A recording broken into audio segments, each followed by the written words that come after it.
What's going on, Jets fans? Welcome to Jets Today. It is episode 44 of the podcast, the live stream, whatever you want to call it. I will let you know I'm a little teeny tiny bit under the weather. My voice isn't completely there, but I am here, so that's all that matters. James, how you feeling, man? Good, good. Hope you're feeling a little bit better there. But good to be back. Wednesday night's always kind of a favorite of mine here, and I like the rebranding of the Jets today. Flows very nicely. Yeah. So the logo is looking good. Everything's looking good, and we're gonna get into it because I think we got a really interesting episode here. Yeah, so I've been putting off tight ends as long as I could, and I really am. That's probably the position I'm just so. I mean, there's so many positions to be excited about, but I am very, very interested to have the conversation about who is in the top 10 for us. So we'll get into all of that, guys. Thank you guys for all of the compliments. It's very simple. I wanted to have the word the jet. I wanted the Jets in the name and in the logo. Regretted it early on. I was like, I don't know if I even like NYJ today. Uh, so I went ahead and I moved forward with it, and we're Jets today. It's the same old. But let's go ahead and let's start with a mailbag here. We'll get the show started. This is from a new member of the channel, actually. So he just joined recently, and he is suggesting a trade idea. And this is from NYJ Flight Deck. He says, why don't we consider swapping picks 10 for number 20 with Pittsburgh? And he's saying that the exchange would include Chase Claypool. He's saying it would solve the wide receiver position, or at least one of the holes. And it's a low cap hit, and we would still be able to retain 2 first-round picks. James, what do you say? So it would include Chase Claypool, correct? That wouldn't be the only compensation, um, Well, right? I talked to him about that, and he made it seem like maybe that was the only thing in it. And I did tell him, I was like, dude, I think we probably would need to get more, but it wouldn't be much more. Why don't you go ahead and talk about it? What do you think? The Yeah, thoughts on that? if it's a straight up 10 back to 20 for Chase Claypool, I'm out on that deal there. They would have to give us more, and it's not a knock on Claypool, the player. I think he's talented. We can use him in the in the wide receiver room, but there would have to be quite a bit more that comes along with dropping 10 spots and out of the top 10. And it can't just be Claypool solely by himself. Yeah, I think you're right. And I think that when I say it shouldn't be too much more, I think that if you throw in a pick of substantial quality, even if it was a future pick, I would be up for that. And again, I think moving back from 10 to 20 is one of the preferred, you know, strategies for me personally. I'm not real super duper high on Claypool, but I do not hate the idea. He certainly has the upside, and it was his rookie year. He came out and he played pretty well, right? Like pretty Oh yeah, fantastic. So the upside's certainly there. He's very, very young, and I like what NY Jet Flight Deck said. He said that he's still young and he's still cheap.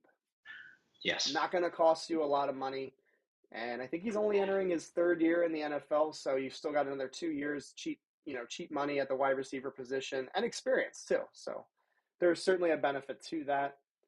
I think Will is trying his darndest to get into this. I see that. He's Yeah. it's this it's this Yeah, no worries, man. It's good to hear from you. We'll get you in here as soon as you got the video up.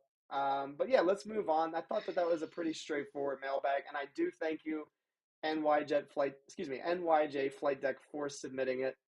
Let's go ahead and let's go to the next one. This is from Ben Torchungus, and he says, "What's the most realistic scenario for the Jets in terms of who they get for wide receiver and tight end when it comes to the free agent market and the draft?" And he says, including trading for wide receivers and tight ends. So basically, he's asking, what's the most realistic, scenario for us in who we acquire? There's so many names and there's so many possibilities, but perhaps, you know, um, what do you think is the most likely scenario? I guess that's kind of what he's getting at. So I'll let you go first. First. Yeah. So I feel like for wide receiver, our most likely scenario is they fall in love with one of the top guys at number 10, right? Whether that's, again, we talk about the wide receivers, the flavor of it. When DJ was on, he said that Drake London is very high on their draft board. Right. So Hmm. I think wide receiver wise, they fill that need, and it's in the draft, but it's either the top guy at 10 that they have on their board if he's available, or they look in that second round, potentially third round to fill that room in. I I'm having trouble with the wide receiver free agency market.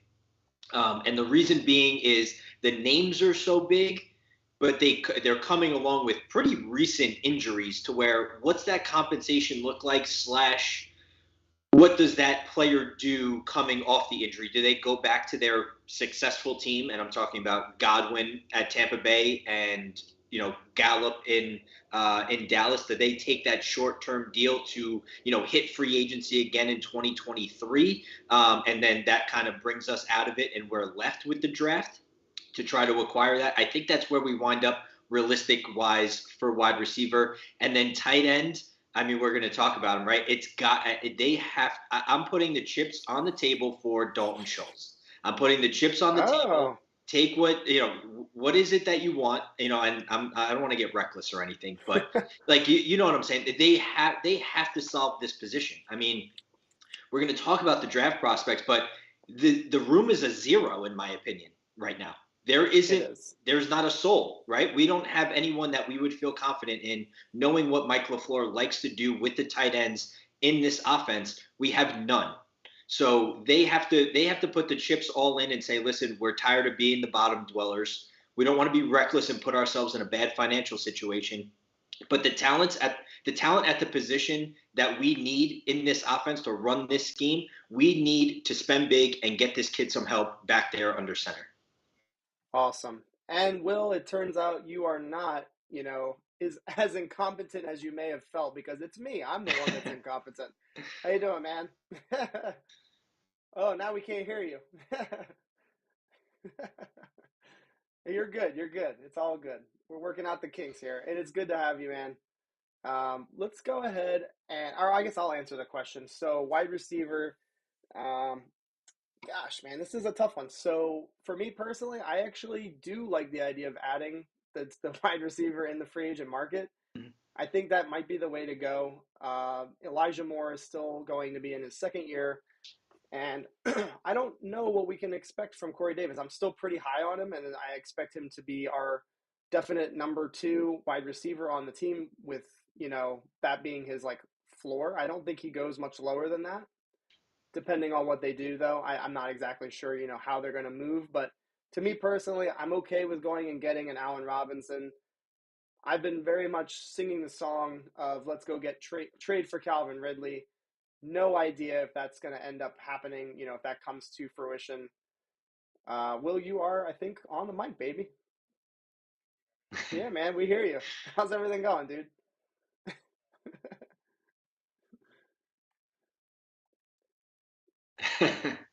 It's all right. So, for anybody, absolutely. So, for anybody who doesn't know, this is Will Parkinson from Turn on the Jets. He has a podcast, a great podcast, and lots of content. And for the record, it is in the description, guys. You can check out his podcast. You can follow him on Twitter. Will, what are your thoughts on that mailbag? I'll get your take on that because I didn't quite finish my thought. Wide receiver, realistic option. Tight end, realistic option. What are your thoughts?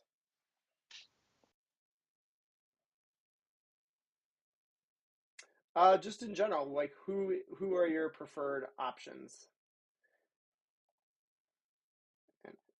Apparently they hold on. Sorry. Apparently I can hear you in Skype, but they cannot hear you through the stream. No clue why that would be. All good. Don't know what that is. I will play around with it and we'll see if we can work it out. No worries, guys. Thanks for blowing up the chat there with that one. We will figure that one out. Yeah, yeah.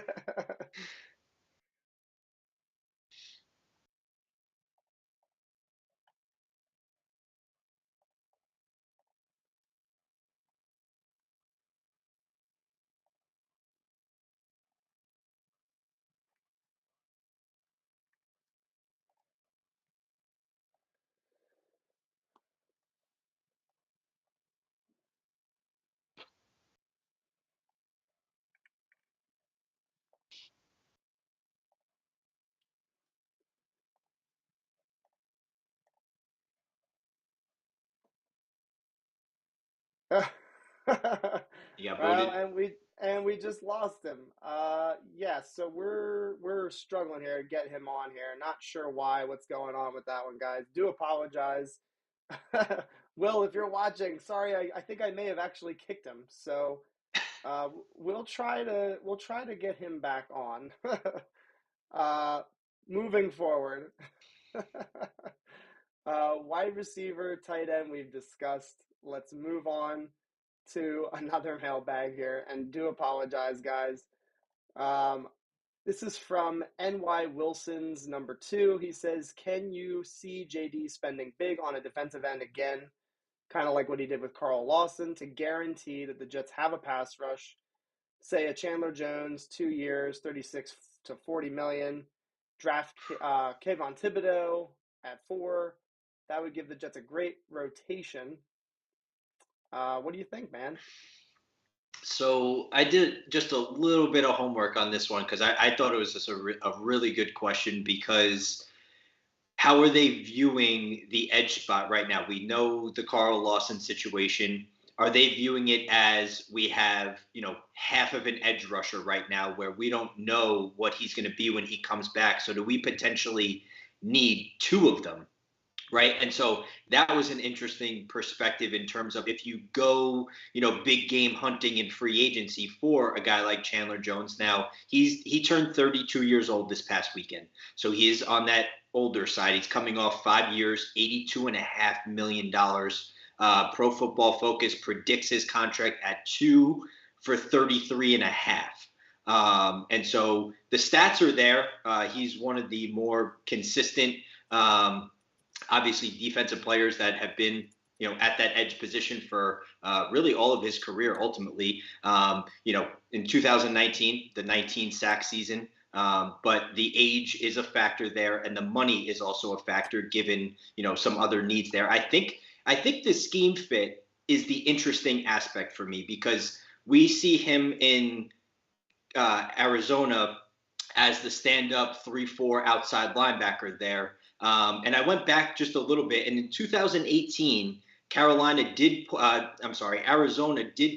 the 4-3, and they under Steve Wilkes, they ran the 4-3 for the 1 year that he was there. He had 13 sacks that year, so he has the capability scheme-wise to play that edge in the 4-3. So I do think it's an interesting conversation. I'm just curious about money, years, his age, and then also what he's looking for. Like, we don't think about that part in free agency of, we want players. They may not want us. They may want Exactly. they may want some other type of situation that we just can't present for them right now. But I think it's all about, for this question, what the Jets view. First of all, Carl Lawson at what's he going to be when he comes back? Is he going to be closer to 100%, or is there going to be some kind of drop off because of that injury and his explosiveness, his burst, whatever it is coming off the edge there? And if they do feel like they need to really, really hammer that edge spot because of those reasons, then yeah, maybe you do get that free agent, and then you also say, okay, well, if Kayvon Thibodeaux is there at 4 and that's my option, that's the guy I like, he's my number one edge, then the way they talk about the edge position, I don't know why you would ultimately pass on a player of his caliber at that important of a position. Yeah, we're going to talk about Kayvon in a little bit. So all of that's really good stuff. I don't know if they'll go, expensive free agent and high draft pick at edge. They talked a little bit today. I think Robert Saleh spoke about it, how there's some really good depth in the edge group and how they could get somebody late first round, early second round. Somebody's going to fall. And Vern's agreeing with that, how it's a deep draft for edge. So the only thing I will say, like the positive of going heavy edge, is it is very similar to what the San Francisco 49ers did when they came in with their new regime. They went berserk, adding edge rushers, and they had multiple dudes to go after the quarterback. So perhaps there's a scenario where they will just go bananas and go add multiple dudes to get after the quarterback. It's a very interesting question, and I do thank you for submitting it. How you doing, Will? How are we holding up here? Not sure if he can hear us or not. He's got a very stern look on his face, though. All right, let's go to the chat before we move on to the next topic. So let's see. Fast. Yes, Yeah. I can hear you. Let me see about this little question here. So it says, what do the Jets do with Mims if he is not productive this year? I feel like that answer is pretty clear. Let me see if the folks at home can hear you, Will. Why don't we give that a go?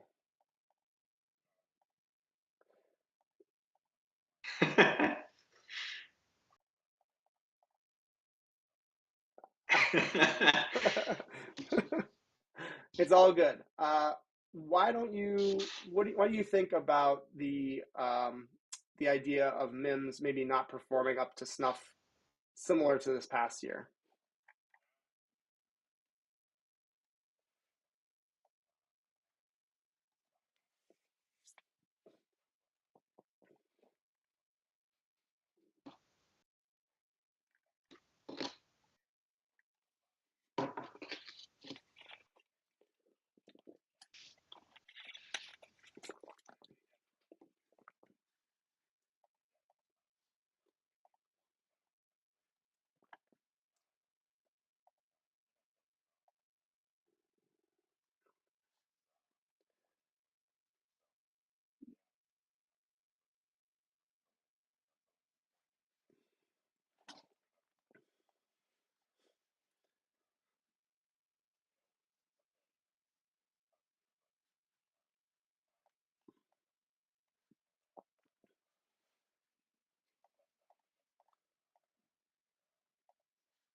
Well, unfortunately, our stream again still can't hear you.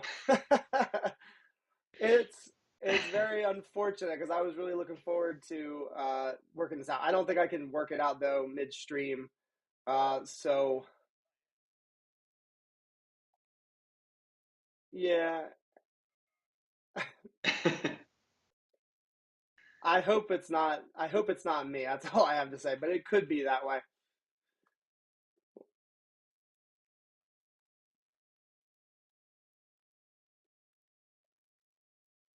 It's all good, man. Well, listen, we will sort it out, and we look forward to hooking up hopefully in the near future.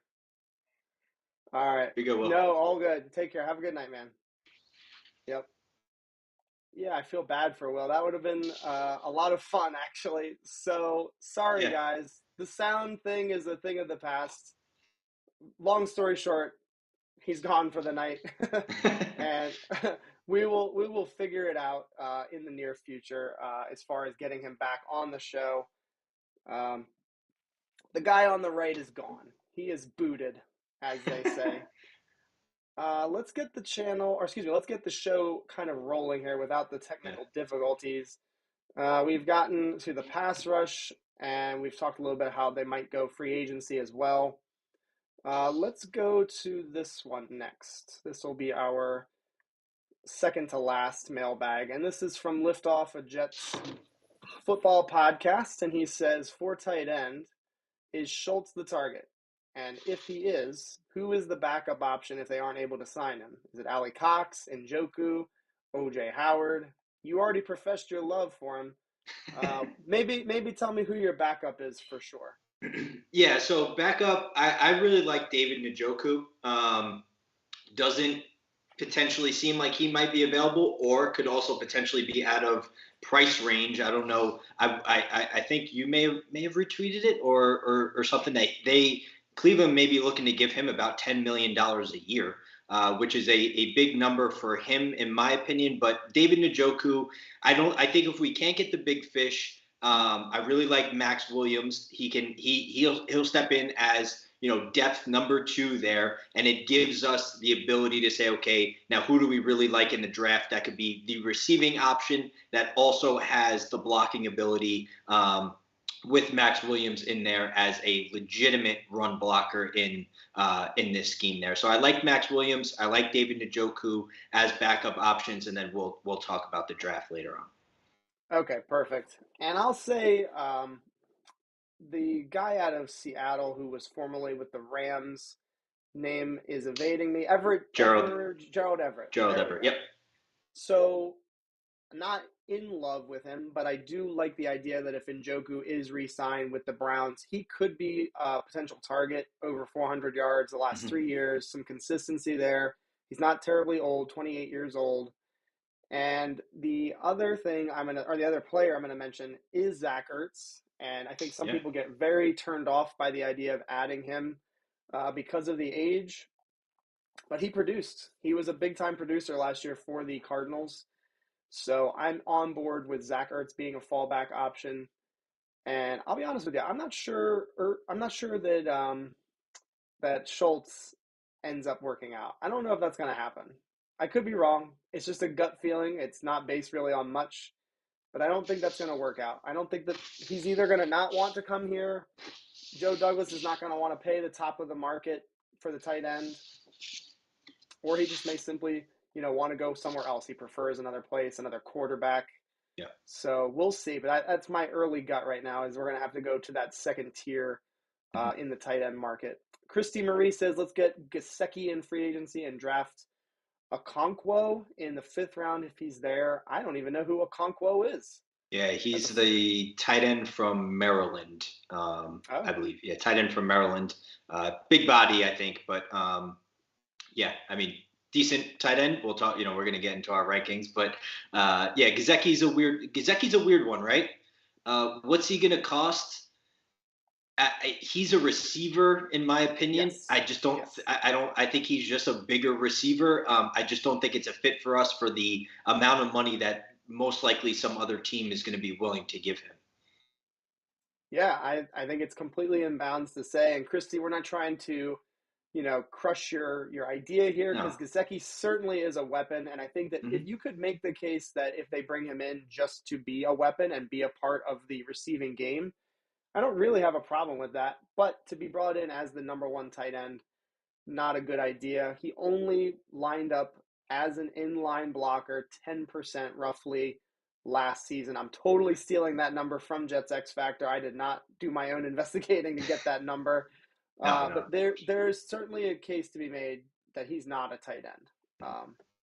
And Grant Root throws a really funny comment, and he says, why are we even talking tight ends? We got Lawrence Cager and Kenny Yeboah. Wow. So I think that it's safe to say they need to improve it. I don't care what you say about Yeboah. I don't care who's high on him. You have to improve that room, regardless of how you feel about those 2 kids. So yes. All right. Matt Morris is saying, let's just pick up 2 in the draft, man. And I think that's possible. I still think that it's more likely they do the tight end in free agency and the draft.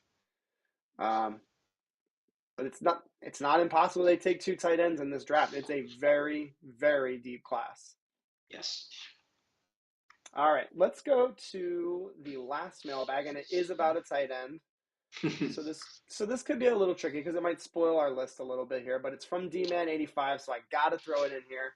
He says, is Trey McBride the clear-cut favorite tight end to be selected by the Jets in April's upcoming draft? He's not asking if he's the number 1 tight end. He's just saying, is he the dude? Is he the guy that the Jets are coveting right now in the NFL draft? What say you, chat, and James? Yeah. I'm going to say yes. I'm going to say yes to that, and that's kind of a difficult question to say yes to because clear cut is very difficult to determine. But, you look at the tight end class as a whole, there aren't real, based on, if you've seen mocks, but most of the mocks that I look at from the analysts and the experts and all that fun stuff, you don't really ever see a tight end in the first round. And then you wind up looking at the second round and the Jets sit there at 35 and 38 with a huge need at tight end. They coached him in the Senior Bowl. We'll talk about him later, but I think, I don't want to spoil that part either. So they coached him in the Senior Bowl. They're going to be in position to probably have their pick of the crop. And so I'll say yes to that. Yeah, and I think it's fair to say it as well. just because he's on the shorter side, I think he is going to measure tomorrow at like 6'3" Yeah. and probably around that 250-pound mark. That does not mean that he can't be productive in the NFL. I think there's a lot of people starting to get skittish on him. I know that Daniel Jeremiah, Hmm. somebody that you and I both respect, he didn't even have him in the top 50. It's just so early in the process. It can change. And as of right now, I am very comfortable with the idea of him being one of the tight ends on this football team. Hmm. Uh, I'm not going to say anymore because we're going to talk about him plenty. Grant Rude says we had Bucky Brooks has Weidemeyer rated higher than McBride. Also thinks that Weidemeyer offers more upside and athleticism. We will also be talking about Weidemeyer. He definitely is going to have more athleticism. I think that's pretty clear.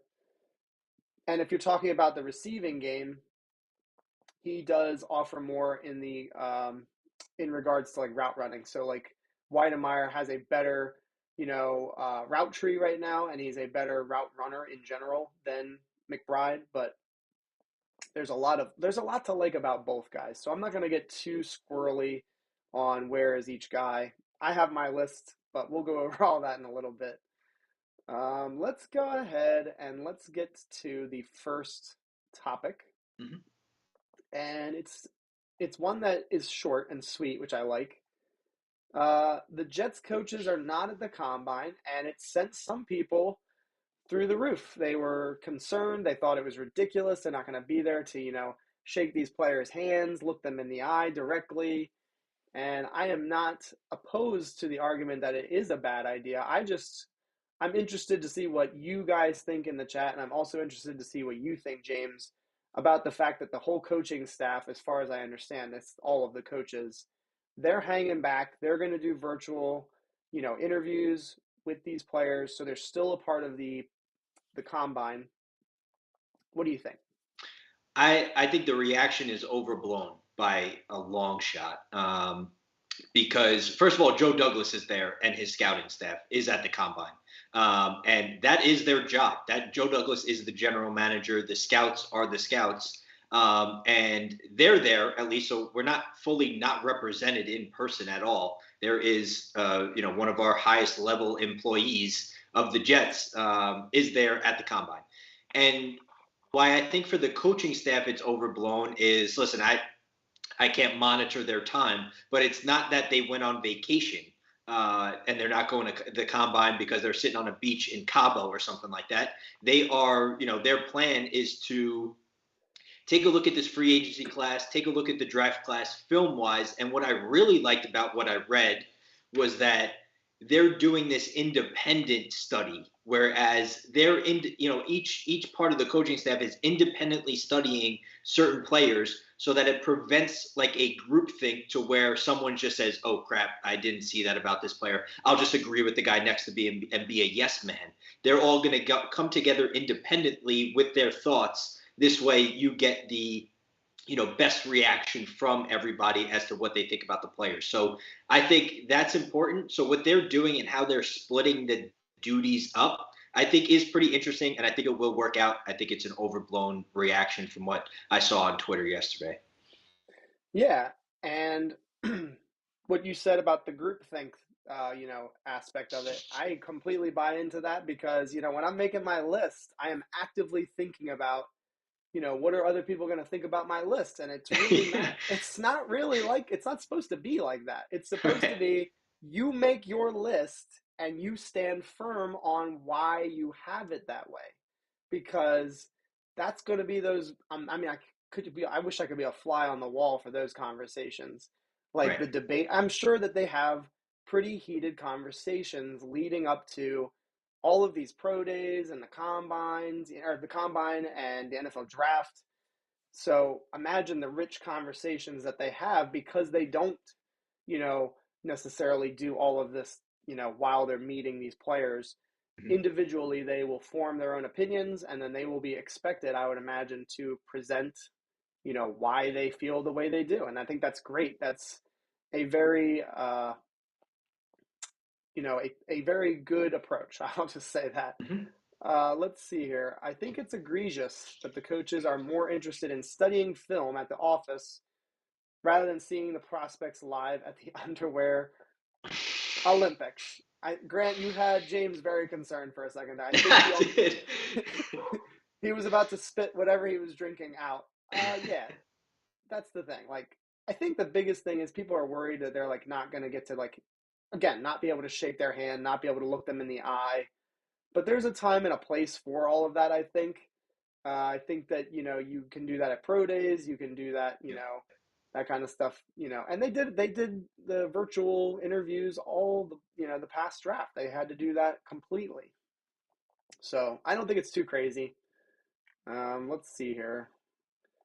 Emanon says, some people just lose their minds about the coaches not being there. Those are probably the same people that lose their minds about Becton. Maybe so. There's still so much, heat and emotion when talking about Becton. People get very, very twisted quickly about Becton. So, Gumball 3D, he says, either the Jags take Thibodeaux at 1 or he will fall to us. And that is going to be, I think, the next topic, actually. So we're going to jump from Jets coaches not being here to Thibodeaux, and this is a mailbag, which I waited because it kind of gelled with this topic. It's from Jared. He has submitted a mailbag the last 2 or 3 weeks. So, Jared, you are the man. I really appreciate it. He says more people are coming out and saying they wouldn't draft Thibodeaux at 4 due to a lack of technique or a lack of effort concerns. That he's going to struggle at the next level against better competition. Is this a product of boredom, or are more people actually getting to watch film on him? And that was something that I was in a Twitter space with, Rich Samini was there. I actually got to ask Samini a question, and some other people were on, from Twitter were on there as well. And right now, Samini, who, he's just, he's a reporter, he thinks that Thibodeaux is going to be there, and he has a feeling they might pass. Like, that's his initial hunch right now, is they are going to pass on Thibodeaux at 4. If they were to pass on him at 4, what would you chalk it up to the most? Like, what would be the thing that would drive the Jets away? It's hard for us to say. I really like Thibodeaux. Yeah, when I saw the topic, the first thing I wrote down was very disappointing draft night scenario. Because what would be for me, what would have to be the situation that they shy away from him about is if they find the effort is lacking on the tape, if he doesn't give 100%, all the time, because they're kind of going through, the mantras, the all gas, no break, right? So they're trying to bring in guys that go full speed 100% of the time.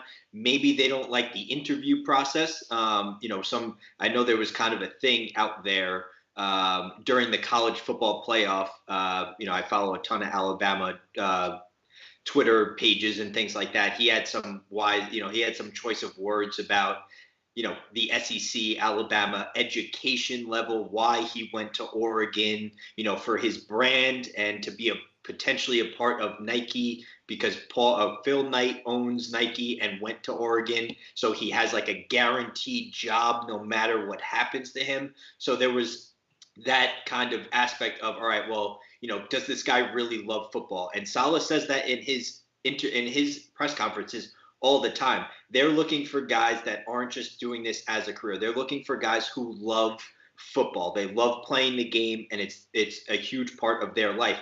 So I can see that, because tape-wise, technique-wise, I think that is definitely overblown. Athletically-wise, he's probably the best athlete potentially in the draft. I think if he's testing this week, we're going to see why that is. And so I just think if they pass on him, they have to be really, really sure that they can't bring him into the culture that they're creating and potentially change or bring forward the best in him. I kind of liken it to, Micah Parsons. He got this treatment last year. Micah Parsons got this treatment last year. And if we were to do a redraft, outside of the quarterbacks, he's probably going to be the 4th pick in the draft, or Trevor Lawrence, Zach Wilson, whatever. But, he's going to be that first non-quarterback taken in the draft. Mm-hmm. No doubt about it. And I bet those teams are saying, man, you know what, maybe we overreacted to certain things. Look at what he's doing on the football field. We can work with that. And that's the situation that I don't want them to wind up in because of the importance in the pass rush, that explosiveness on the edge. We've been lacking it for almost as long as I've been alive. And so it's sitting right there. And so if you don't take it, I have my qualms about what are we doing instead. So that's my biggest issue. I think it would be disappointing if he was there and we let him fall to the other MetLife Stadium team at number 5. Yeah, that was one of the comments in the Twitter space. The guy was like, "Look, he's like, how much would it suck if we pass and the Giants just scoop him up?" Yep. And I think there's a fair concern there. That's not a reason to take a player, but that thought definitely has to come up in your mind Mm-hmm. when you think about passing on him. Flat out, I'm not interested in passing on Kayvon Thibodeaux. I will stand firm, amidst all of the scrutiny. I still think that he is a highly, highly talented, and the upside is really, really high with him. Grant Root says the lack of effort thing is idiotic. KT has years of dominating tape. People are taking a poor take and running with it without actually having watched him. Yeah, that's the thing that I don't understand, the lack of effort. I'm not claiming to be a film junkie, but even through reading like different reports and draft profiles, like I've never seen that be one of the things that people talk about is like a low effort. And in fact, a lot of the reports that I read, it's the opposite. They're saying he has a very, very good motor. So I think it's very fair to kind of talk about what Jets Gang said. And I'm trying to find the comment. He said it's the same thing that was said about Lamar Jackson, same things about Deshaun Watson. Maybe not necessarily the attitude issues, but there were questions with these guys. I like the one where he brings up Trey Smith. Yeah. There was some things, some questions with him as well. It happens every draft. Yep. So Fields too, right? He got that last one in, first one out type of treatment last year, and they're all report like, we talk about, we don't, I'm never probably going to talk to Kayvon Thibodeaux. I don't know him.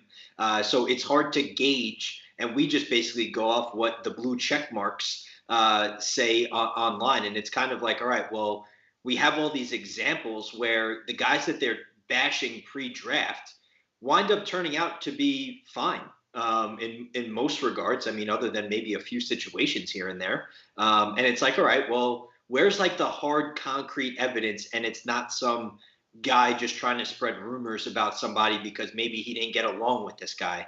And he's the source of information. Like, you don't even know where it comes from. So I don't know. I don't want them to pass on him if he's there at 4. me either. And the jury is still out on Zach Wilson and his career, but there were people talking about how he wasn't a good teammate. I think that is, again, I will stand firm on that. I think that is also highly outrageous. I don't feel like it has any merit. So they're all going to get poked, prodded, and ridiculed, and it's every year. There's never a year where they don't pick on at least a couple of dudes and scrutinize the hell out of them. All right, cool. Good stuff. And I agree with what Gumball said. They're trying to nitpick these kids now, and it's about 2 months away, and you just don't know, man. Like, I know, it's so funny. It's weird. Even like Daniel Jeremiah, like he's good buddies with Joe Douglas, and I'm not saying this is the case, but like, who's to say that like Joe Douglas is like, hey, just throw some dirt on some of these boys. You're my buddy, right? Yeah. It's not impossible. I'll say that. Because how does it hurt Daniel Jeremiah if he does that? No, no impact. All right, let's keep it moving here. We'll go to the next topic.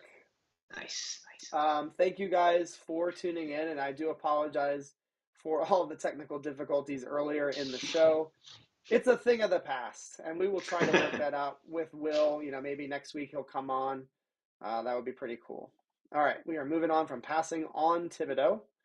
And we're going to talk about Quinnen Williams. So he was actually going to be one of the topics, regardless of what whether the fact that he got the 5th year option or not. Like he was Hmm. already part of our plan. And I just wanted to throw this little graphic up here. It's a small one, but basically he is one of the highest graded 2nd-year defenders. And I guess that was 2 years ago, right? So Yeah. not this year. Um, my personal belief and my personal opinion is that Quinnen Williams plays defensive tackle, Yes. and that position is extremely hard to hit double digit sacks. And I think that's what a lot of Jets fans are looking at is like, okay, he's not hit, 10 sacks in a season, and he has had some games he's missed, so that's a bit of a concern. But when he's on the football field, the guy is producing and playing at a very, very high level. Top 10 defensive tackle in the National Football League. And I get it. We all wanted Nick Bosa in that draft. Clearly, he is the better player. Uh, but I feel like for what he is, which is a defensive tackle, he's one of the best in the league.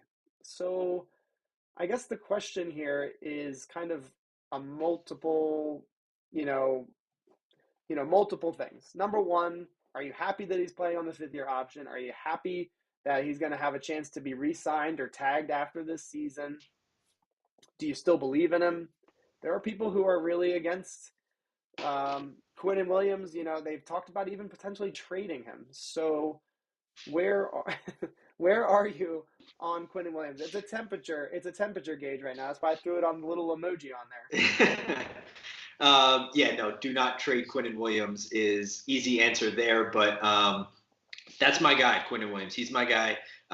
We are prisoners of the moment. That's what we do. It's what are you doing for me right now? Like I remember because it wasn't that long ago that Jeffrey Simmons was completely dominating the game against the Cincinnati Bengals. And like Jets Twitter's blowing up, like, why can't Quinnen Williams be like, why can't Quinnen Williams do that? And it's like, he does do that. He does have extremely dominant stretches of football. And you took the words essentially really right off my page about the edge rusher defensive tackle comparison. It's because his rookie year, the instant immediate impact wasn't there to where Nick Bosa is one of the reasons why the San Francisco 49ers were in the Super Bowl his rookie year, and he was the pick before.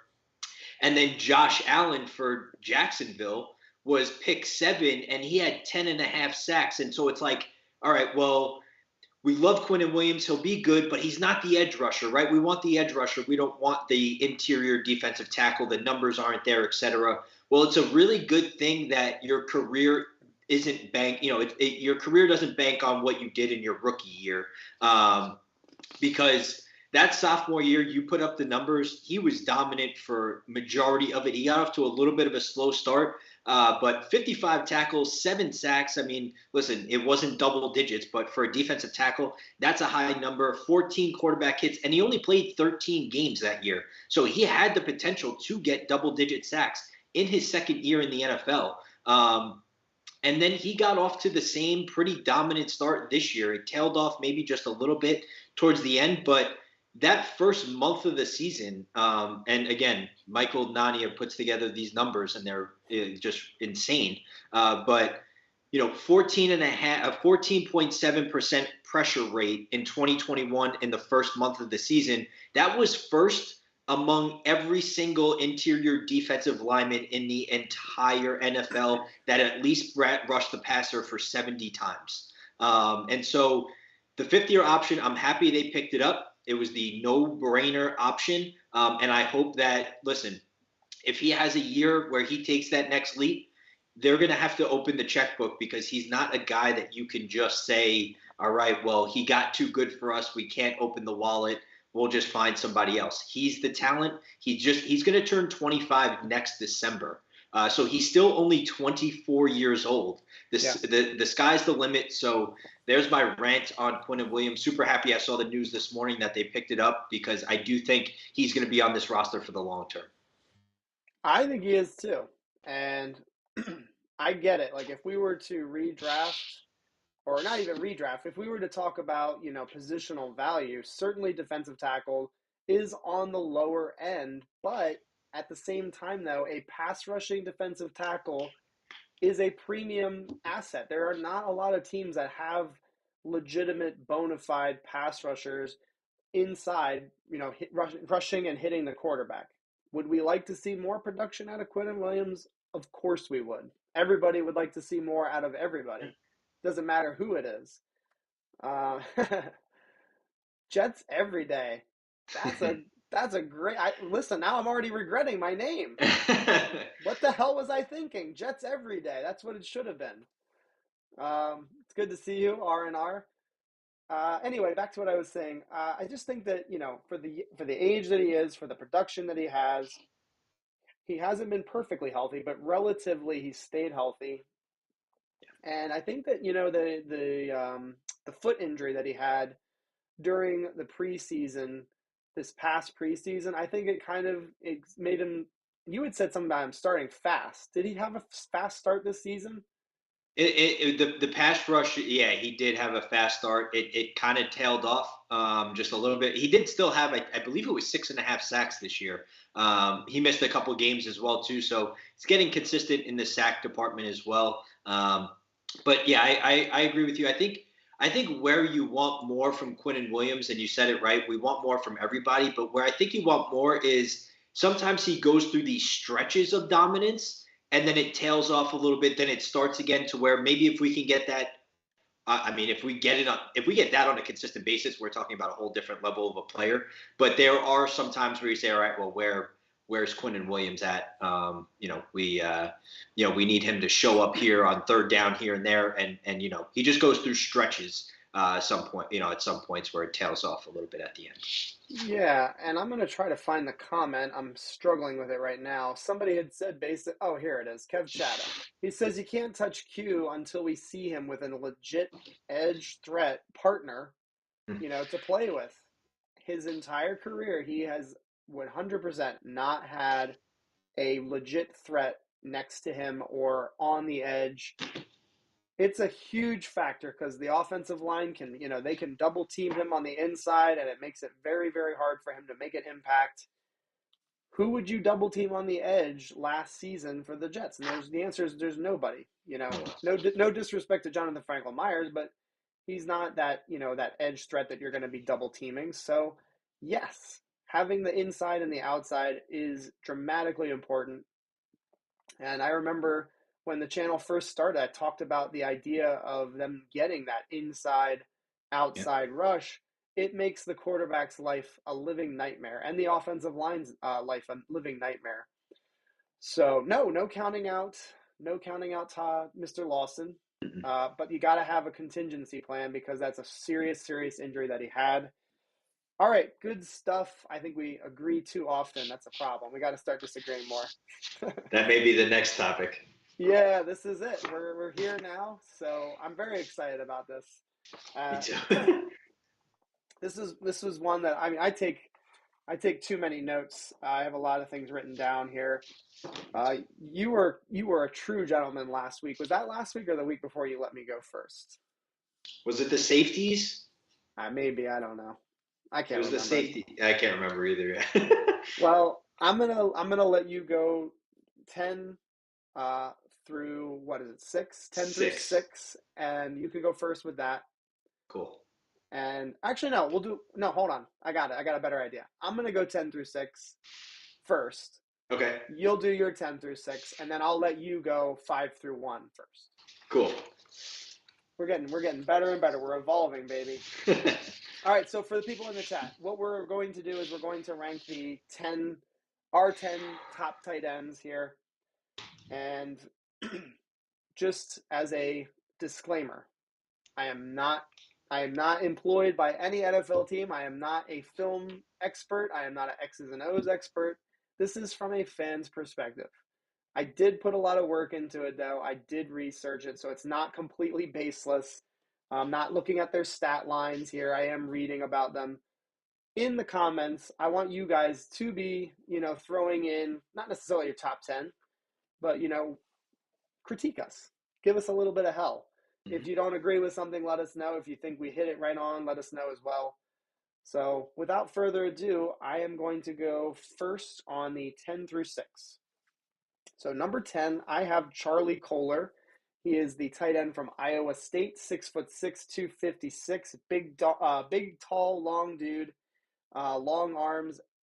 I think that he is kind of like a Gesicki. He's a little bit bigger, but not a real good pass blocker. And so I read about it. He needs to drop his, be able to a little bit better the run game.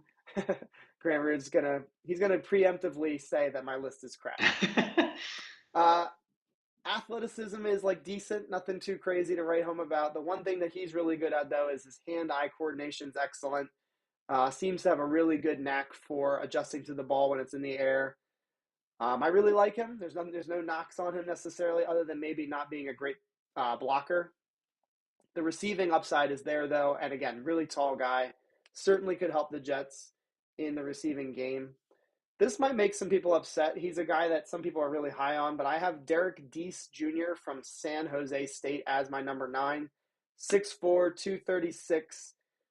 This is a converted wide receiver. He played wide receiver in high school, and he has a lot of that sideline awareness, like you would expect from a wide receiver.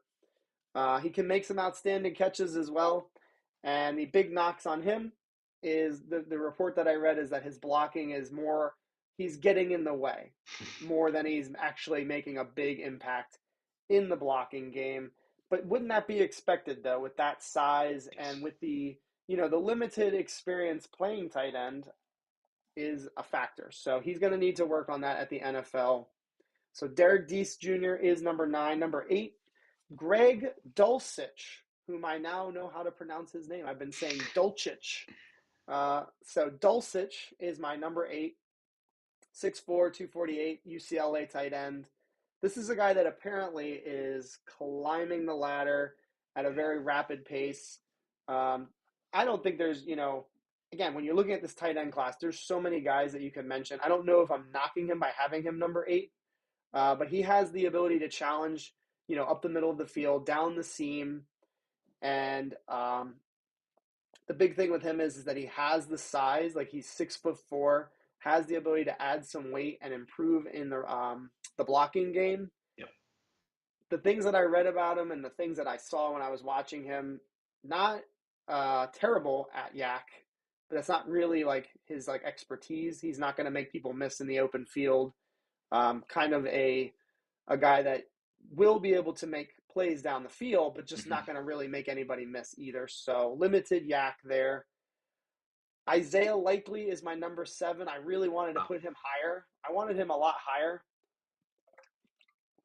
But again, there's so many other names, so I have him down a little bit. One of the best athletes at the tight end position in the entire draft class. And I think he's an underrated blocker. They used him quite a bit in the blocking game at Coastal Carolina. He is undersized a little bit, though. He's only 240 pounds. And he is one of the best yak tight ends as well in the draft class. His big thing, not super strong. He kind of looks like a big wide receiver on the field. And Vern's already, he's going to say, he's like, whoa, pretty low. Maybe so. And maybe my list will change. But as of right now, that's where I got him. There's a bunch of dudes ahead of him that are really good too. Anyways, the other thing that I saw, he is really good. He's going to be a very good blocker on the move. His lateral, agility is very good. He's going to be able to get to that second level in the run game. So for those reasons, he's number 7. And then to complete my 10 through 6, I have Jake Ferguson from Wisconsin, 6'5", 244 pounds. He is really, really also one of those guys that I'm pretty high on. He's rising a little bit after the Senior Bowl. Looked very, very good. Not just the Senior Bowl game, too. He looked good in the practices from what I'm understanding. Good, consistent production throughout college. He has a quick release off the line.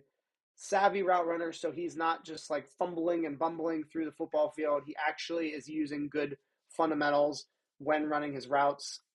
Good hand catcher.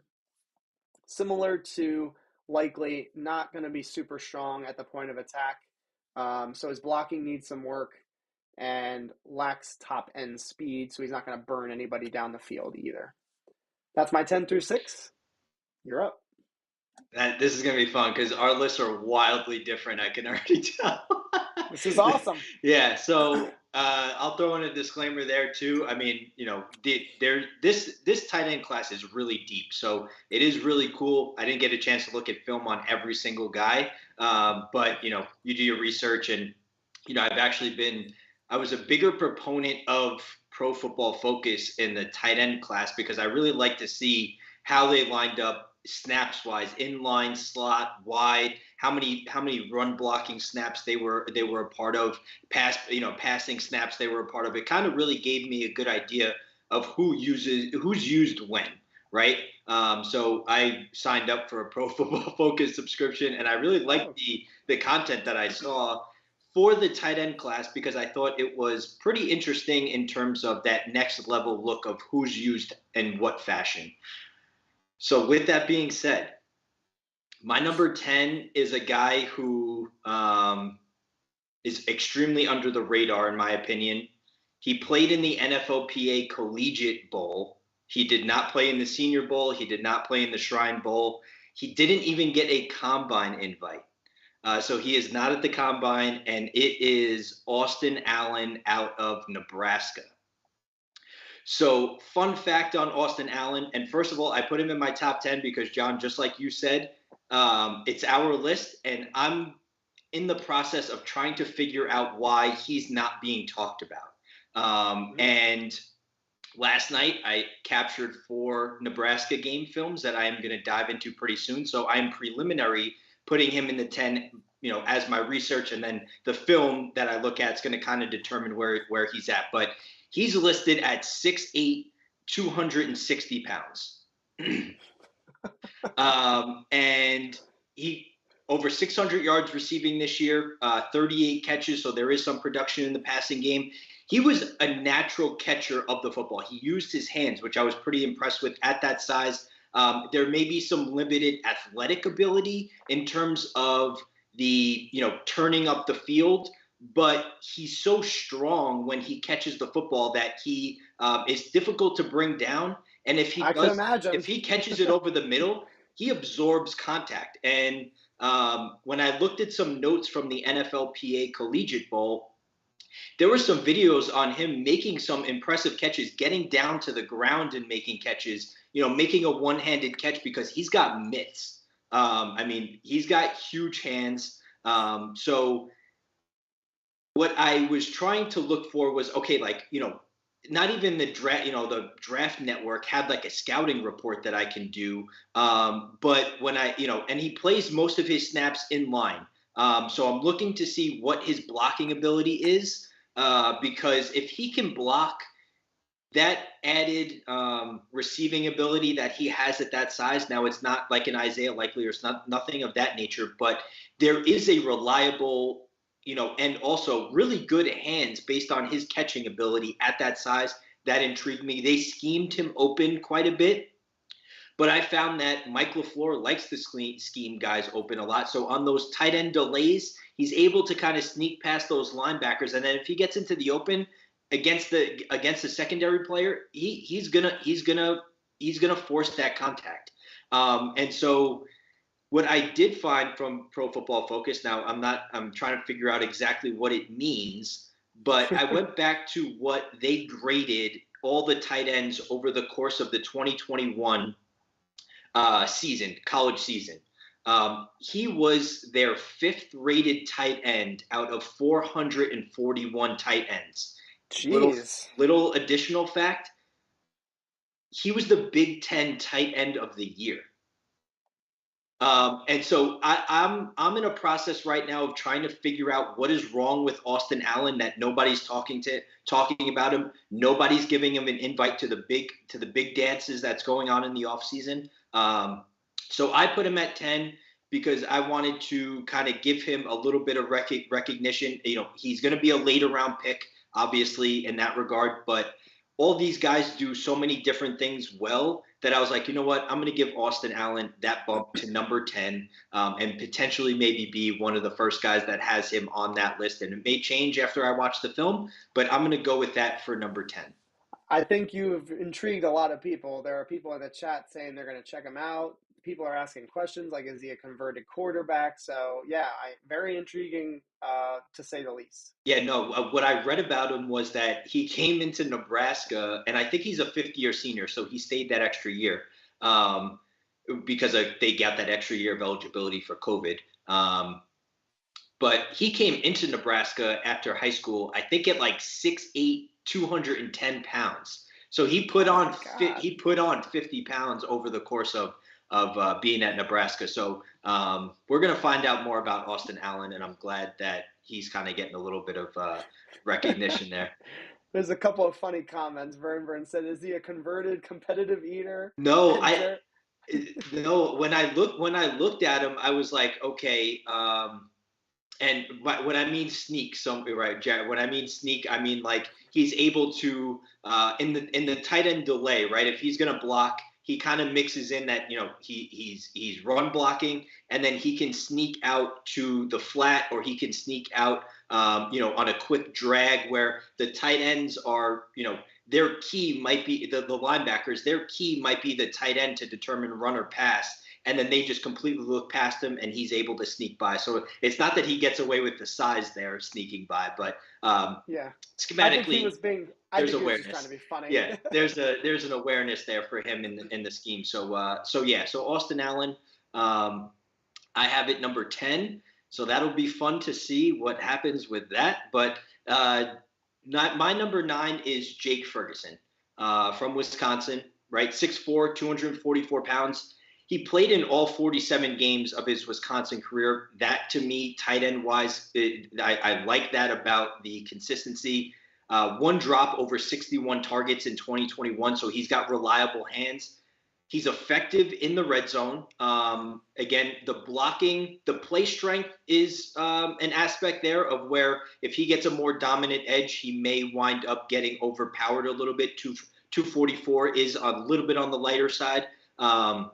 But I saw him as an extremely reliable target, right? Not someone that's going to blow you away, but he's going to consistently catch the football, and he has upside in the blocking game, but still has a lot of work to do. So I put him at number 9, and then I have it number 8. I have Cole Turner at number 8. Oh. Yeah. So I have Cole Turner at number 8, right? 6'6", 245 pounds, 10 touchdowns this past year at Nevada. I believe he's potentially a converted wide receiver if I read that correctly, but he's the big time receiving threat that's going to most likely be split out wide, right? He's very rarely lined up as that in line. Now he does have, I read a couple things here and there where he went, potentially able to run block, but not really his game. They run that air raid offense in Nevada. So he's a part of that empty set. Maybe he's the number 3, or maybe he's split out wide. But the way he adjusts to the football is really impressive when the ball is in the air. He's got that catch radius. He's got that ability to get up and get over the smaller defensive back. So he's going to be a big time mismatch in the red zone, whether, he's got some speed maybe to potentially separate, but ultimately he's going to be able to go up and get the football. So it was interesting because I did read one scouting report that said, his scheme fit, he can be in line or he can be flexed out, which I found interesting.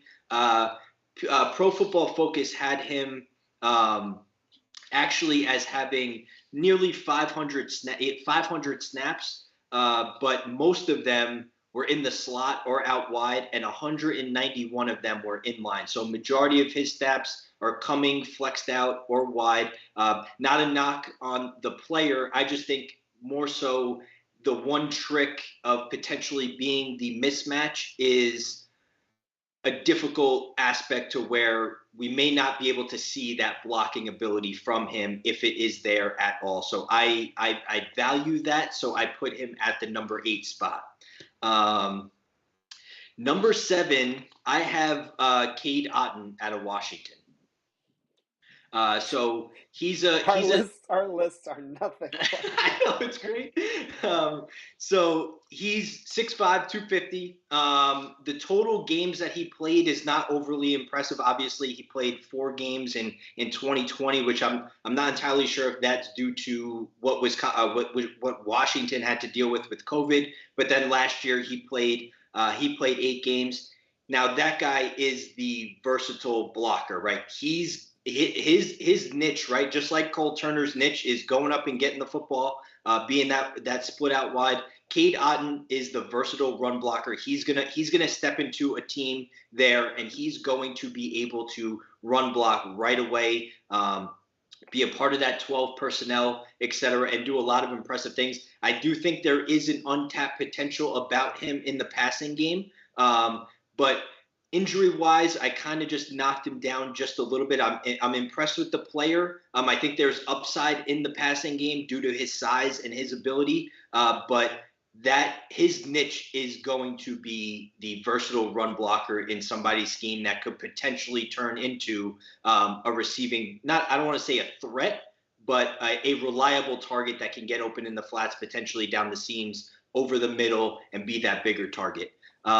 Number 6, I have Charlie Kohler out of Iowa State, bigger guy, lots of production, right? So lots of production, 23 total touchdowns, 2 drops and 95 targets. I like the body control. There is the reliable hands, competitive as a run blocker, but not he has work to do in that regard as well. But so I think there's upside in the run game, in the run blocking game, despite the fact that I did find him to be split out wide a little bit more than I was expecting. But he's going to be a red zone target. I do think he has underrated movements, fluid movements against the linebacker, and that could potentially turn into some run after catch. But the red zone target there, the big real target that has some upside in the blocking game. So I really like Charlie Kohler out of Iowa State. I found him to be super reliable for a quarterback at that size, ability to move and catch the football in the red zone. Awesome. And this is an interesting comment from Grant Root. He's saying we should share our notes and compile a top 10 together. That'd be cool. That would be extremely cool. It would take a little bit of coordination, but that would be pretty fun. All right, cool. So Vern's upset because we're going to snub Jelani Woods. You never know. Maybe James has him on his top 5. I do not personally, so he is snubbed officially on my list. Yeah, he is for me too. But I have him down here. It's just right outside. Yep. And I saw an interesting comment from Kev Chatta. He says, "Is Freiermuth a good comp to Ferguson?" I think that's a pretty decent comp, actually. I mean, I don't know a ton about Freiermuth. They do have like a similar build, though, for sure.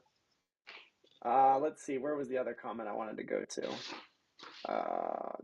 Just Jake Ferguson. People are really busy talking about Ferguson. There's even people saying he's a better blocker than maybe we're giving him credit for. He certainly did well in the Senior Bowl practices and the games. So it's all about what do these scouts think they will do once they get to the NFL? Because what they are right now is not the end game. It's not like it's not like there has been once they get drafted. They can change. They can end. That's why you're going to see one players on my list a little higher than maybe expected, because I think that he's a guy that has the ability to transform into a really, really good tight end. All right, you are back up. I'm up. Yeah, I mean, unless you want the break. I can definitely run through this here because this is the weeds of it, right? This is the top 5.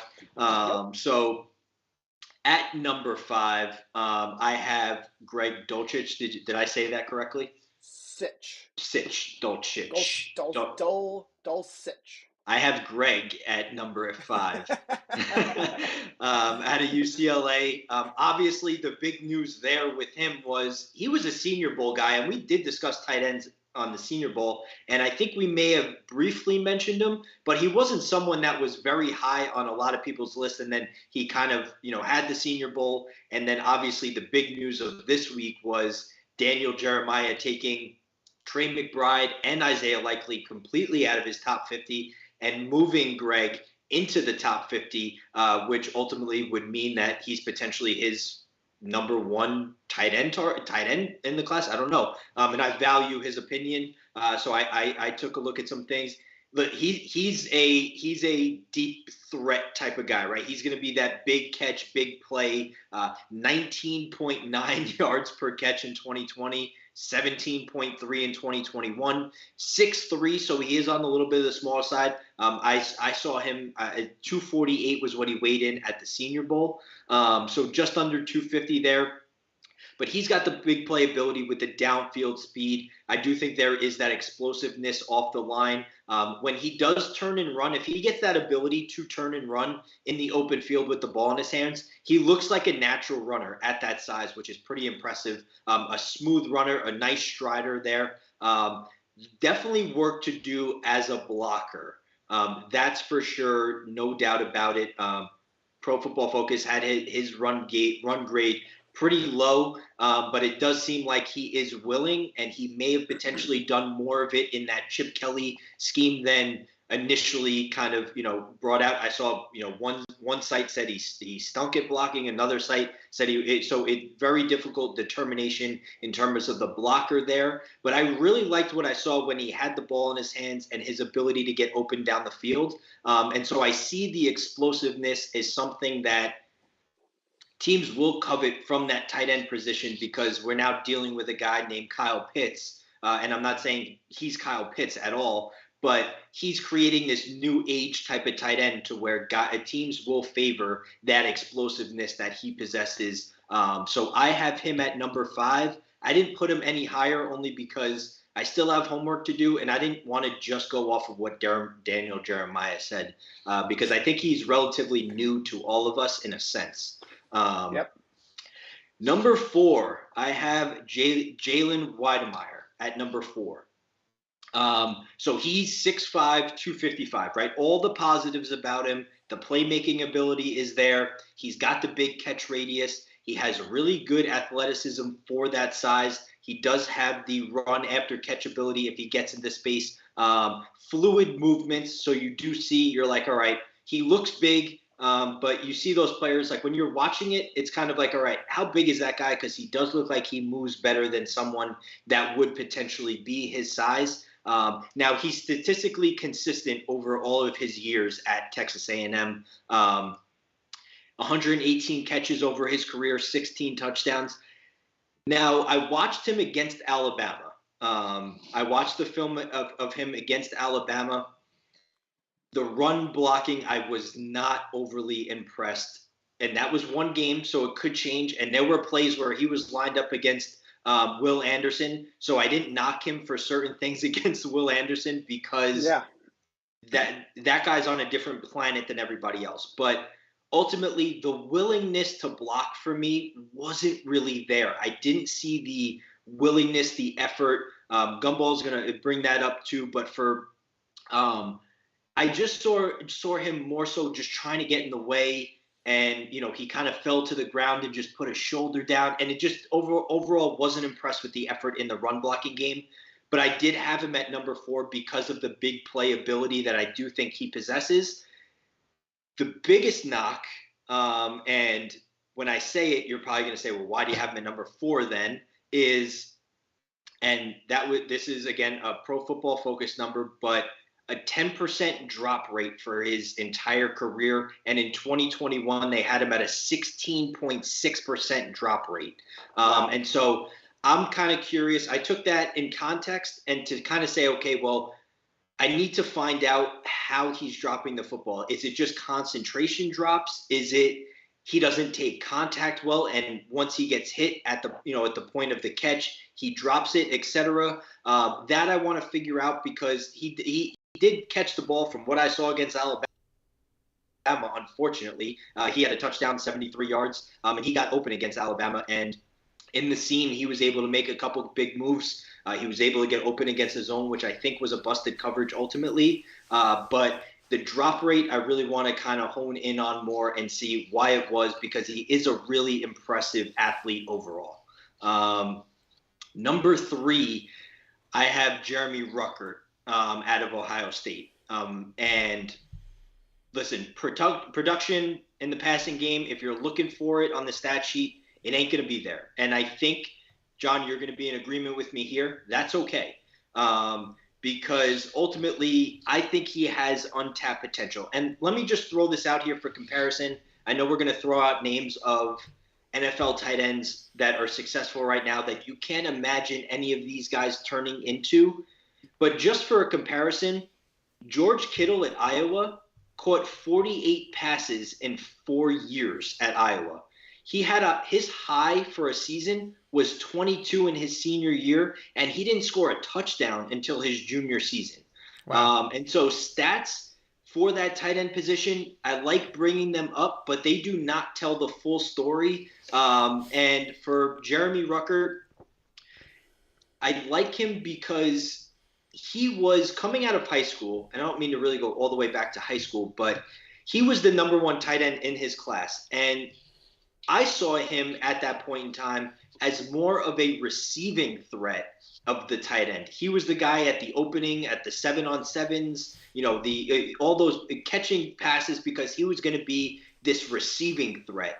And when he got to Ohio State, that's not really how they use their tight ends. And so he switched to being this bulky, gritty run blocker that can get dirty in the run game. He's got some devastating blocks. It's not just blocking guys. He's getting a hold of guys. He's driving his feet, and he's taking them back, taking them for a ride. He has that devastating ability in the run game. And I do think when he gets the ball in his hands, he makes the most of every single yes. opportunity that he gets. And so while the opportunities might not be there, when you get it, you can see there is a little bit of a natural receiving ability within his. I mean, you go back to that one-handed catch that he made against Clemson in a year where he got like 25 targets, where it's like, okay, what if we gave that guy more of a workload in the passing game? Because we can immediately plug him in as a run blocker, pass blocker in our scheme. So I have Jeremy Ruckert at number 3. Number 2, and sorry, John, I'll move along a little bit quicker. No, here. You're good, dude. Do your thing. Number 2 is, I think, maybe where our biggest jump is I have Isaiah Likely at number 2. I'm happy you do. I like Isaiah. I wish I'd put him higher. I like him a whole lot because I think he's the matchup, right? And I don't think he's the mismatch equivalent to what we thought mismatch-wise with a guy like Evan Ingram, right? So when we think about tight end, we say, okay, well, he's 240 pounds. He's only 6'4". He's that deep receiving. He's a natural receiver. He's got the route running ability. He's got the deep threat. He's got it all. He's got it all in that department. So I think he is a mismatch when you get him against a linebacker and potentially even a slot corner that comes down, or maybe it's a safety that comes down. I think he can definitely win those matchups. But I think he's scheme versatile in a sense where he can block. Like, it's not like he's Jeremy Ruckert, but they lined him up at H-back, and this is from a scouting report that I read, lined him up at H-back. They can put him in motion, and he became the lead blocker in certain scenarios. And if they did a bunch formation, they made him the point man responsible for making blocks on a wide receiver screen from someone else in the bunch. So they believed in his run blocking ability to an extent where they were able to trust in him to do that. And so I'm like, all right, he may be a little bit lighter and may not be the strong blocker, but is he capable? I think the answer to that question is yes. So that mismatch ability, while a mismatch trait that he has in the receiving game, while not being a total dud in the run game and actually being pretty respectable. I mean, again, I'm not sure what these PFF grades mean, but they rank all these guys. they had him at a 75 run blocking rate, Yes. which was one of the higher rates for tight ends in the country. And so I like him as a mismatch, but not an Evan Ingram mismatch where if you put him in line, Evan Ingram is a complete liability. He's that wide receiver type of tight end there. So I had Isaiah Likely at number 2 because I'm really intrigued by the scheme, the receiving ability, and then ultimately the potential as the run blocker that we can use in our versatile scheme there. Number 1, obviously the guy there, I got Trey McBride as number 1. I'm going to keep him there. Like you said, it seems like maybe some people are souring on him a little bit, but 6'3", 249 pounds. So that's what he weighed in at the Senior Bowl. It looks like he plays a lot bigger than that, though. Yes. That to me didn't make him. I was like, all right, 249. And listen, some of these guys cut weight before they step on a scale for one reason or another. But if he played at 249, it seemed surprising to me. Obviously, 90 catches in 1 year last year, which was more than most of these guys had in a career. But the most interesting part for me about McBride is he was the offense for Colorado State. He was the offensive focus. I mean, he had 6 or more catches in 11 out of the 12 games. He was their offensive focus, and he was still able to obviously get the football and do it in a fashion where it was downfield. He had a lot of deep yards, a lot of deep catches, really solid over the middle. He's good in the contested catches department. I watched him against Iowa, and not that he's a technician in the run blocking game, but his willingness to block is off the charts in my opinion. He was willing to get dirty. He was willing to block until the whistle, and that to me goes a long way because not all these guys are offensive linemen. They're trying their best technique-wise to be strong at the blocking point or the point of attack, and then try to hang on and drive your feet, put in the effort. So his willingness to block for me was extremely high, and so that ability for him in the passing game to catch that many passes while being the offensive focus and having it not be just short, intermediate game. It was a long game for him. And then the effort, I just loved the way he played. I think he exemplified the all gas, no break there. That effort, that love of the game, that love of football. So he, for me, is tight end 1, and that puts a wrap on. I don't know if it's a great list, but it's my list. Yeah, that's the beautiful thing. At the end of the day, we get to say it's our list regardless. All right, really good stuff. And there are a lot of people not too eager to take Mr. McBride in the chat. There are people who are joining the media types saying that he is a little bit overrated. I am not one of those people. I'll go ahead and spoil the top of my list. He's number 1 on my list as well. But I'll work my way backwards. I'll go to number 5. I have Cade Otton as well out of Washington. Very simply, these top 5 guys minus Jalen Weidemeyer, they're all guys that I think can come in day 1 and block. And I think that's the thing. Like, I had the Jets in mind when I made this list. So guys that fell down the list that were further down maybe had a little bit more questions with the blocking. Doesn't mean they can't become blockers. But he's one of the guys that I think will be a good blocker. You talked about him, James, in that regard as well. So he's number 5 on my list. Number 4, I have Jalen Weidemeyer. The receiving upside is certainly there, but the drops are a concern. His blocking is a bit of a question mark as well. They didn't really use him quite often as a blocker, but he is a deep threat, route running tight end, and the upside is certainly there, so I throw him in at 4. My number 3, and this is the guy I'm going to start preaching about a little bit here, Cole Turner out of Nevada. I think he's maybe my new dark horse for this guy could potentially go maybe a little earlier than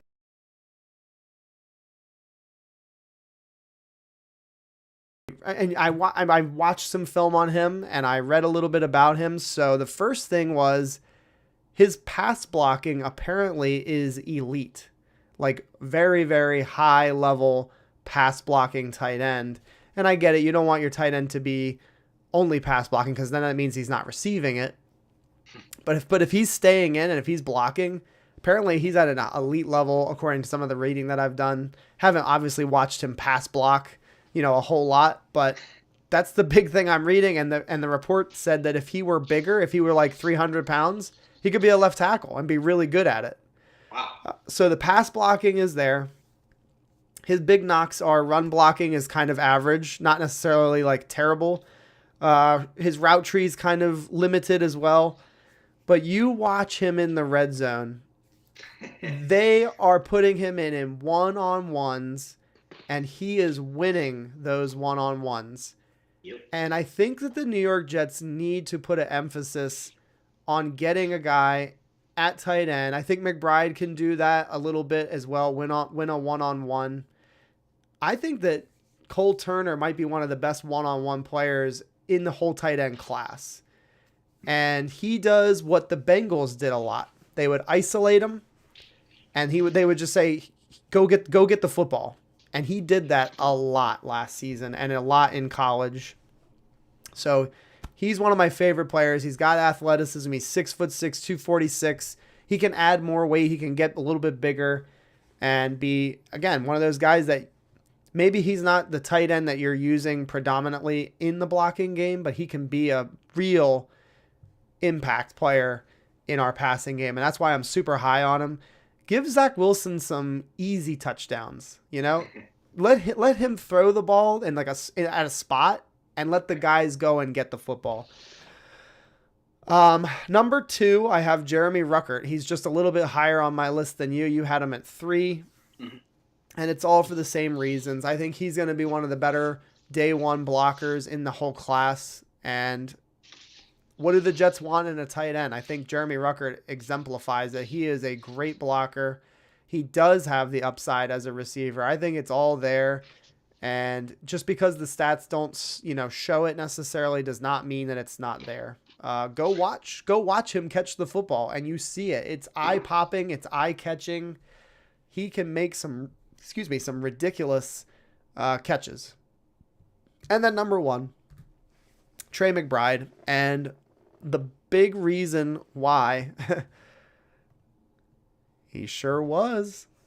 The big reason why McBride is my number 1 guy is because of his yak ability. And I think that that's something that the Jets are looking for in their tight end. And I think that he 100% can do this. I know some of you are really down on him, and I respect that. My big thing is he's going to win one-on-ones versus linebackers and eat them alive, I think, at the next level. So at the end of the day, I don't think there's a Kittle in this draft. I don't think there is, a Darren Waller or a Mark Andrews. There's a bunch of names you could throw out there. I don't know if there's anybody that good, but there are a lot of guys that have certainly some intriguing, qualities to them.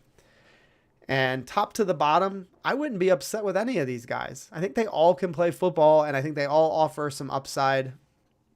So hopefully you guys enjoyed our top 10 tight end list. Yeah, that's it. Top tight ends are done. And, let me know on Twitter. Let me know on YouTube what position you guys would like us to talk about next week. I'm completely open, as far as what we do. But I figure we'll do top 10s until we've covered all of them. We've already gone through 4 or 5 lists.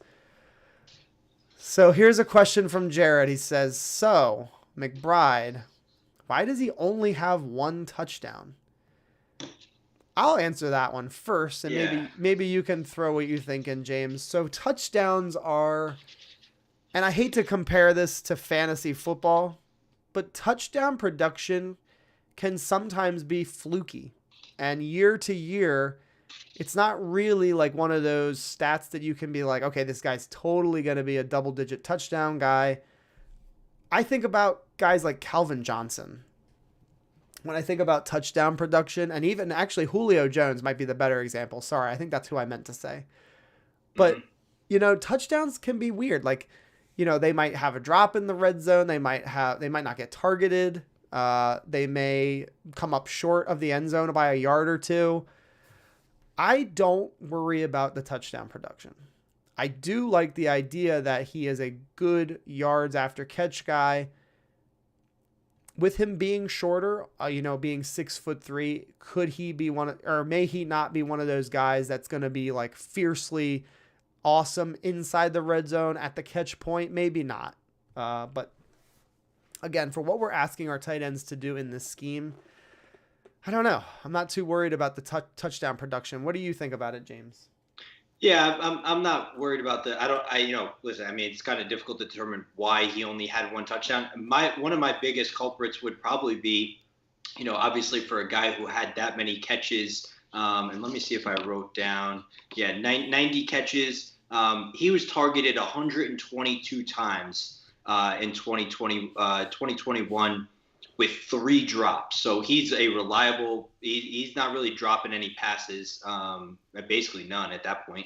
But one of the biggest culprits I would probably say is getting stopped short of the line. Sometimes you just get those catches where it's a yard or 2 short. You don't end up getting credit for the touchdown itself. It doesn't go on the stat sheet, but you put your team in a position to be successful and to score a touchdown. So not too worried about it, given the overall production that he saw this year. Good stuff. And again, I still like the idea if we take 2 tight ends in this draft class, if you go and get McBride and then you go and get a blocker like a Cade Otton or even a Jeremy Ruckert, like that's freaking awesome. Like that's a great combo. It's versatile. There's some different things that they can do that the other one can't.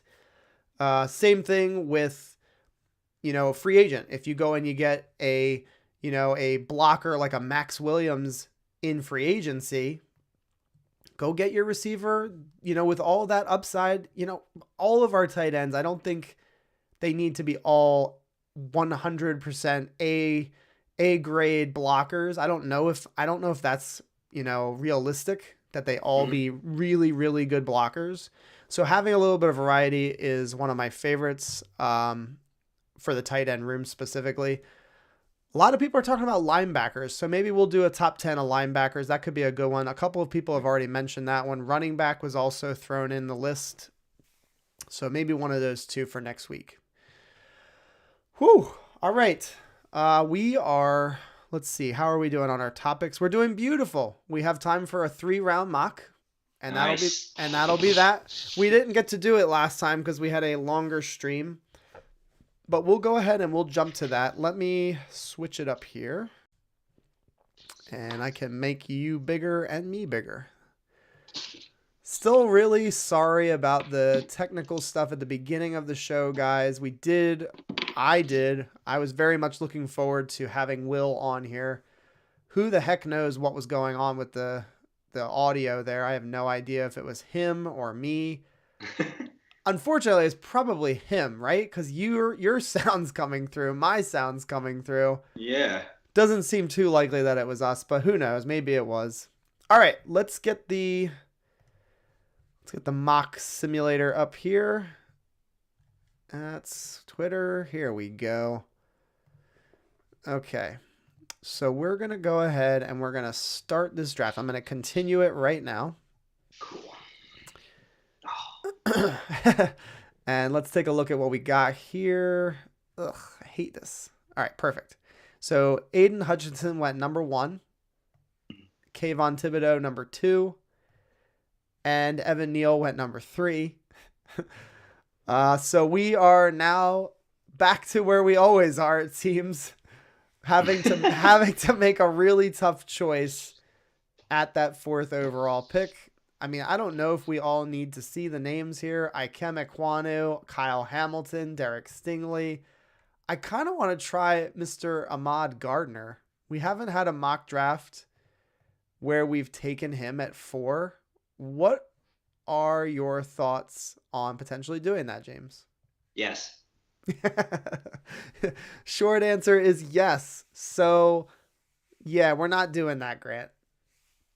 And I hate to shut it down because there are so many people that really, really like him. I just don't like that scenario because, again, this is a pretty decent safety class. I feel like you can get a safety with so many different versatility, or so much versatility to their game in round 2. We got Kev Chata saying, let's trade back. I'm open to trying that. We can try a trade back. I'm not sure who wants the pick though. It's still that same conversation. I don't see the intrigue for that spot. Vin is saying it's got to be Icky. I think if you're sticking and picking, it would probably be between Icky, Hamilton, and Sauce Gardner. That would be my top 3. Do we dare open this to a poll? I don't even know if I want to go there. Let's do this. Let's do Ekwonu or Gardner for the variety's sake. Let's end the poll that's up. And I'm going to create a new one. Oh, people are saying George Karlaftis, Eddie De Jesus. Sorry, I'm trying to create my poll here. Why is it not working? There we go. All right, so we're going to say Gardner or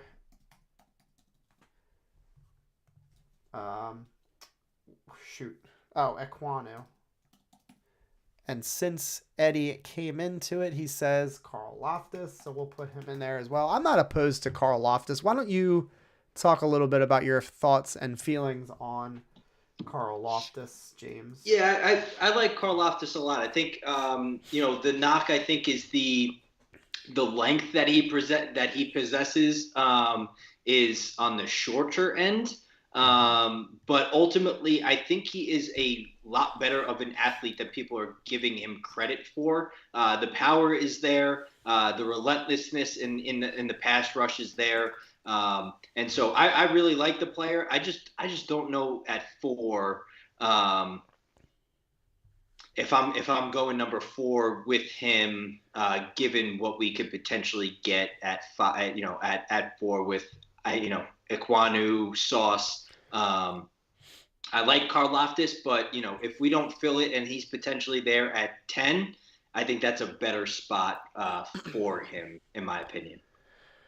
Something that my brain just thought of. So I know there are the rumors that the Jets might re-sign George Fant. I'm starting to think that that's not going to happen until after the draft. I think the Jets would be jumping the gun if they re-signed him before the NFL draft, not knowing what's going to happen. Mm-hmm. The scenario of Fant playing this year, playing his contract out, Becton seeing what you got in him, and then also having the potential of drafting Ekwonu at number 4, there's a lot of different avenues you could take after the season, and mm-hmm. Who's to say that if George Fant is just a rock on that left side again, that you can't tag him? If it's like, if you just can't let him go, you can't let him go because he's that good. But I don't know. Green Bean traded down like 70 times. Green Bean is a mock draft wizard. Let's just be honest. He is a stud of the mock drafts. Yeah, I mean, I get it. I think he had a mock where he like legitimately just went all trades. Like he went completely berserk with his trades because he does like he does themed mock drafts. So okay, yeah. All right. So Vin says, I don't like secondary that early. I'd rather take the first wide receiver off the board if it's not going to be O-line. Grant Reed says, I picked Sauce and changed my pick to Icky. Right now, Icky is he's the front runner, and Gardner is actually tied with Karlaftis. So we're going to go ahead and make the pick. It looks like most of you are voting for Ekwonu. Craig, you could be right. And by the way, Craig, it's great to see you in the chat. I don't think anybody's going to be trading up.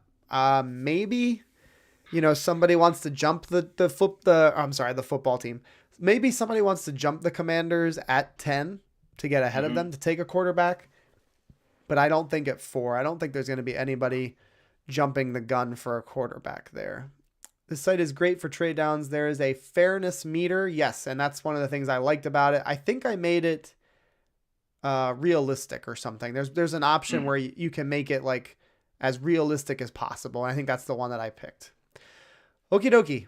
The poll is done. Ekwonu is going to be the pick. I have no problem with Ekwonu. defend your pick. I like that too. Ekwonu is the man. We're going to take him at number 4. And I will go back through these picks one by one, guys, to show you to see who. Ahmad Garner, he's there. He's there. I like this. This is cool. So I don't want to take complete control of the draft, but I feel like that's a great scenario for the Jets. So anyway, fantastic. George Karlaftis went 5 to the Giants. The Panthers selected Kyle Hamilton.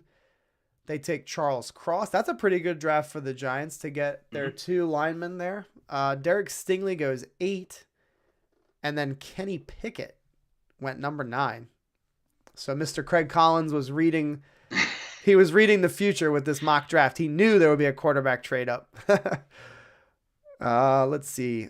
Grant Rude says, what does Carolina do? I think the quarterback trade up question teams have to ask themselves.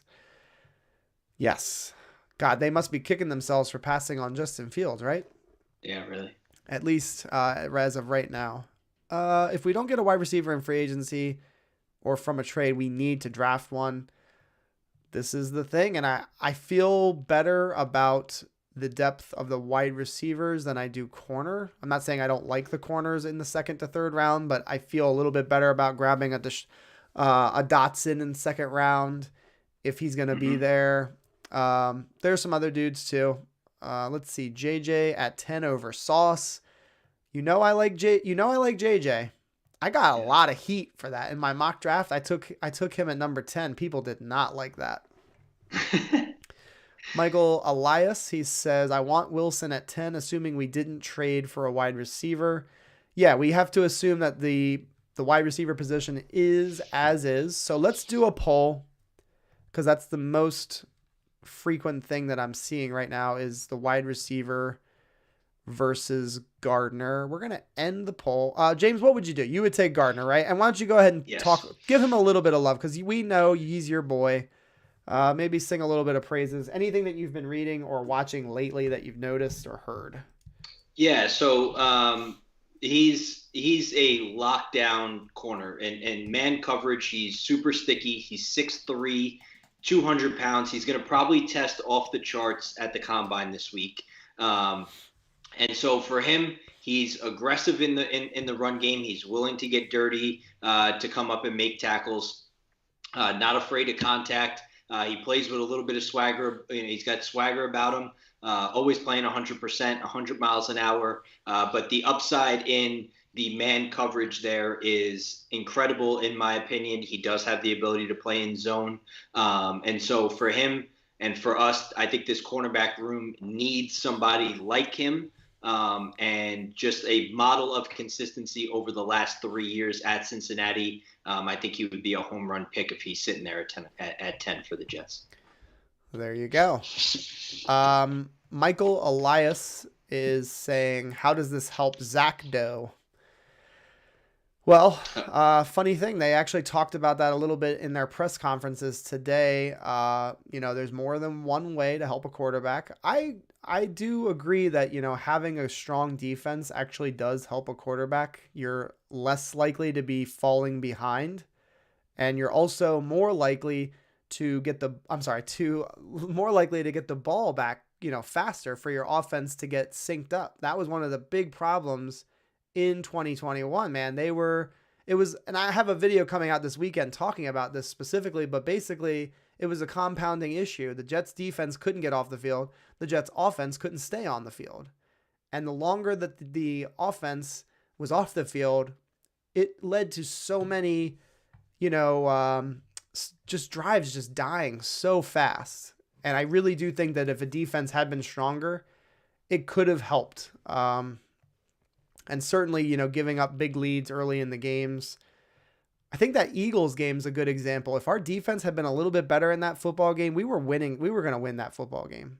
Yeah, you took the words right. The Eagles game is a perfect example. Zach had 3 touchdowns in the first half, and we didn't stand a chance because we can't get off the field on defense. We can't even make a stop. we can't get a turnover. We can't. So yeah, it obviously helps keeping the score the same. But the Jets were 27th in the NFL in allowing the other team to convert on third down. We had some of the highest, second highest or highest, snaps played on defense. I get it's not a wide receiver or anything where it feels like it's directly helping Zach, but indirectly, he's getting the ball more. He's getting on the field more. The game's closer. There is maybe a little bit more room for error even for him because we may potentially be able to get the ball back. That's a factor too. So I don't think it's off base to say that, a guy who can help us get off the field on third down doesn't help Zach Wilson and the entire offense altogether. Yes. And to get back to what Craig just put in the comment, you're not wrong, Craig, because at the end of the day, obviously weapons are going to be the most helpful. And I think that's kind of the emphasis we're trying to say here is like, there's more than one way to help Zach. Certainly it's getting him weapons. And the poll right now is way leaning towards Garrett Wilson. Sorry, James. No, it's okay. I mean, he's not wrong. You're right. He's not wrong. I think the counter argument is there's so many assets that we have that you can take a corner at 10, and then if you somehow still can't find a way to add weapons to the offense because you took a corner at 10 with the free agency money you have and the 2 pick, the 35, the 38, the 69 pick, all those other picks, you can't find a way to help the offense. That's a serious problem to me, in my opinion. If you have all those picks and it's like, we only were able to help the defense. Like, no, that you can help a lot of different things with a lot of different, in a lot of different ways in this offseason. Yes, agreed. So why only Wilson? Just because he was the only wide receiver mentioned in the comments. Certainly those other guys would be part of the conversation. We mostly go based on what the chat is suggesting here.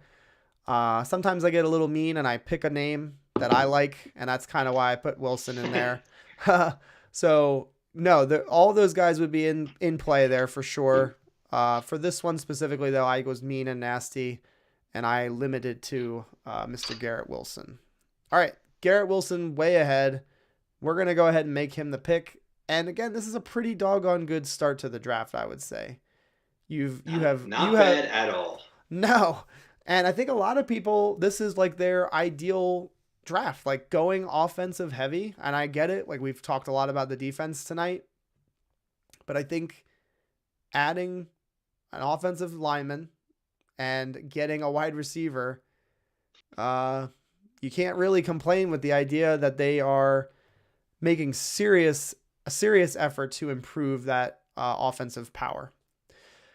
All right, let's go ahead and let's take a look at who was selected. So Tyler Linderbaum went to the Commanders. Ahmad Gardner went 12 to the Vikings. Drake London feels like if he's there at 13, that might be where they go. Mm-hmm. Certainly, Mr. Treylon Burks could be part of that conversation too. Kenyon Green goes to the Ravens. That feels like a Ravens pick. David Ajabo, Treylon Burks go to the Eagles. Wow, look at that draft by the Eagles. Jeez. Talk about dynamic. Jamison Williams goes 17. The Saints take a quarterback, Malik Willis at 18. Devin Lloyd at 19. Andrew Booth Jr., Nakobe Dean goes to the Patriots. That is nauseating. That sucks. That really sucks. Jordan Davis, Chris Olave, Jermaine Johnson goes 24. Trayvon Walker, Jahan Dotson ends up in the late first. Trevor Penning to the Dolphins.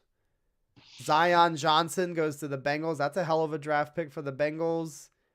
And then here we are with our New York Jets. I already know where I am leaning, but it's too early. We have to look at some of these players here. Yeah, Jared, I'm with you. I think that if it were me, I would have gone with the corner there, but I feel like we're not like, I feel like it's hard to be angry when you're taking, a really good weapon in Garrett Wilson. So anyway, let's get to these players that are available. Can you guys see this? Yes. Okay, perfect. Kyer Elam of the cornerback from the Florida Gators. Daxton Hill, Michigan. Roger McCreary. So DB heavy. It seems early. It's stacked pretty good. So we could still end up with a decent corner or DB. Let's see. Christian Harris, linebacker from Alabama. Jaquan Brisker, safety. This is why I don't want Kyle Hamilton. No disrespect to anybody. But you see that there's guys there, and these are really good dudes, like really good safety prospects. So for me, 4 is too early. Some people think 35 is too early. I think that's the sweet spot right now for a safety in this draft. Let's see. Trey McBride is available. He's at 49 according to this simulator. Boye Mafe. Lewis Seen. Cameron Thomas. There's a lot of names. Let's take a look here. I like the top 3 a lot myself. Kyer, I think I'm saying that right. If I am, I apologize. Elam, Daxton Hill, Roger McCreary. I'd be okay with taking a linebacker. I'd be okay with taking a safety, a corner. I would even be okay with taking a tight end. So, yeah, I'm with you, Grant Rude. We pretty much see this eye to eye here. No, McBride is available. Joe Blewett would have taken London. Well, frig him. Frig that guy. What does he know? He doesn't know anything. Frank Pagan is saying that Sauce isn't even going to make it to 10. That's a very distinct possibility, and I think James agrees with that one. Let's see. Our pick is easy. If you don't take McBride, I riot. Okay. It's just a mock draft. Don't riot. Yeah. Don't let it ruin your night if we don't take him. I'm leaning DB here at. Yeah, I think which I guess is no surprise, but we've gone offense heavy for sure. I really like McCreary here at 35. McCreary, yes, Roger and Daxton Hill, I would be really good with. Yeah, he says, "I love you, dude. I love you too. Don't worry." Riots do delay things. That is true. All right, let's go ahead. And make an executive decision. We allowed our viewers to make a pick for the first round. So let's be jerks for a second. I'm gonna give you 2 names: McCreary, Daxton Hill. You get to pick. I'm gonna go McCreary. That's my pick. I'm gonna go with McCreary. Nothing against Daxton Hill, but I want a corner who could play real strong in man coverage. I think McCreary is that pick at 35. Because I have my eye on another safety that we maybe could potentially get later that we're probably not going to. But yes. Braden, there are many, many needs, and the good news is that the draft is after free agency. Right. I'm currently higher on the physical measurables of Fuller, but he says I love McCreary, and there's a bunch of people saying McCreary, so we're gonna go ahead and we're gonna make him a New York Jet. We've addressed cornerback. We've addressed. Oh, great, Daxton Hill's with the Giants. Nice job, James. Nice. No, I'm just kidding. So we need a tight end. We need a safety. Jaquan Brisker is staring me right in the face.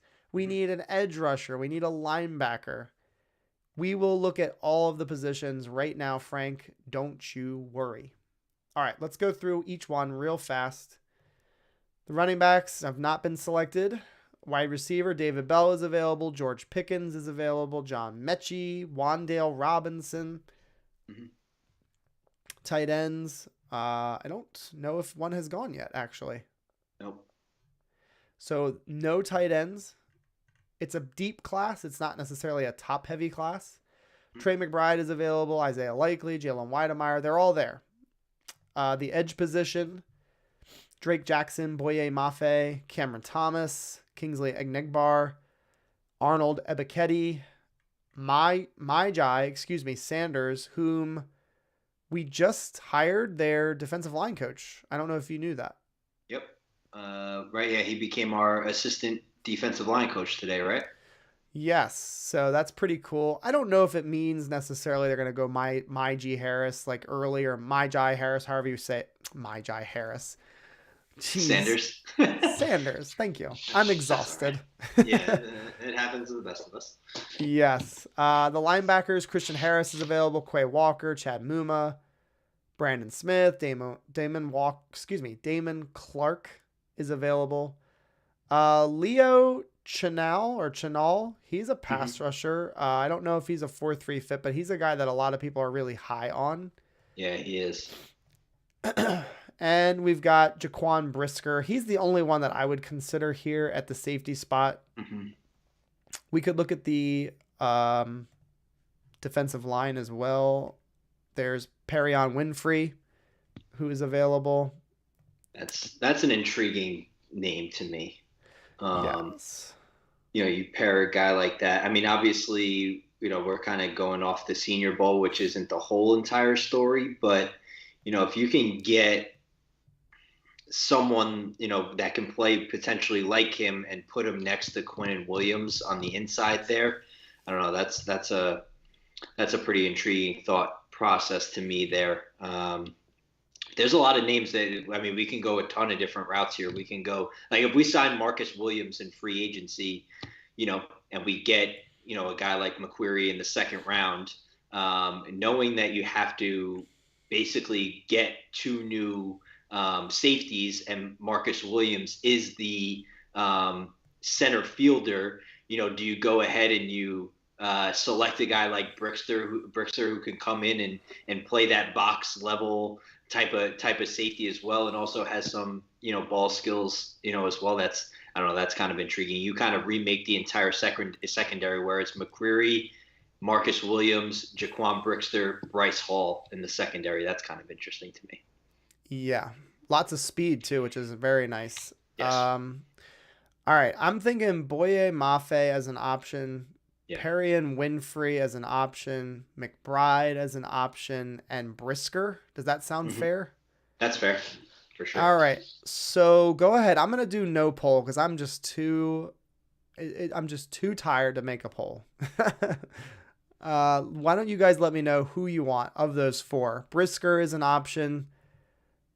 We said that Boye Mafe is available. Winfrey is an option, and McBride. So tight end, D tackle, edge, and safety. Jared says Sauce and Pickens would have been a nice combo. George Pickens, the wide receiver? Yeah. I don't know. I'm really curious what he does at the combine this week. Yes. I think people are thinking he's going to go bananas. Yeah, I think so too. Yeah, I don't know. I'm like lukewarm on him for some reason. I know a lot of people are really high on him. I get a little bit worried. He played for a really big school, a really good program, obviously, and the production wasn't really there. And I know stats aren't all not the whole story. But it just makes me a little bit worried. He had some injury stuff too, right? Yep. Yeah, he tore his ACL like not that long ago. And he, in the spring before the season started, and he was somehow able to come back and play for a portion of the 2021 season. It was kind of an incredible recovery story, kind of like the guy from the Rams that tore his Achilles and was able to play in the playoffs. Yeah. But you're right. I agree with you on Pickens, to where, like, it's intriguing, but there's an aspect of projection there that I'm not entirely sure the Jets can take a risk with, because if it ultimately that projection doesn't work out, now everyone's a projection, but I think you're betting on the traits to an extent that I'm not sure if we can. Yeah, it makes me a little worried. I mean, there's certainly upside, but the risk is concerning. You know how I feel. Help the kid behind center. And I don't think there's anything wrong with that. And in fact, right now the chat is screaming for the tight end, which I don't know. To me, the tight end the tight end class is so deep. I would almost rather defer to the 3rd round or the 4th round. But there are people saying, let's go get ourselves, a pass rusher. I think he's talking about free agency here. Brisker at 38. I think you could definitely make the case, but there's a lot of people. Jim Pock says McBride now. He's not even saying consider it. He's saying now. Help the quarterback, Steven Engels says. Do it. Tight end. All right. We're going to go tight end. You guys have screamed loud and clear. We're going to take Trey McBride here. He is the 38th pick for the New York Jets. And so now we have to wait till pick 69, which should be a tight end. Let's just be honest. Pick 69, it's got to be a tight end, right? It's too perfect. 69 tight end, you know. We took McBride, you said? We did. At 38, they were chatting for him in the chats. So he's still the only tight end that went too. That's pretty crazy. Very crazy. And so this would be an interesting one if the Jets did do this, and I'm not saying I would do it right now, but a double up of tight end, if literally no other tight ends have gone, I would love the idea of doubling up if it were a possibility. Bruh, that line. I know, right? We could really do some damage. So let's look at our draft here again. So we have helped the quarterback immensely in this draft. Offensive lineman, a wide receiver, a tight end. These are three huge needs for the New York Jets right now. And we've addressed them. That's a real nice collection of four guys. Yes. And I'm sorry, go ahead. No, I'm just kind of, I mean, Ekwonu, he's a guy that you can, he's going to plug in, play guard, he could potentially be a tackle in the future. Garrett Wilson is, a dynamic playmaker in my opinion. Roger McCreary is great in man coverage. Trey McBride could potentially be the top tight end in this class. Those four guys, no matter what position you may have wanted, those four guys are going to step in and play ball almost immediately, basically. So in this draft, we do not have very many edges at this juncture, I'll say. So in this scenario, the Jets, they got a big free agent. They traded for somebody. This is what you have to do. You have to do mental gymnastics when you do these mock drafts because there's no way you can fill them all in the first four picks. Mm-hmm. Something I wanted to add, Joe Douglas talked about having the 4 picks in the top 40.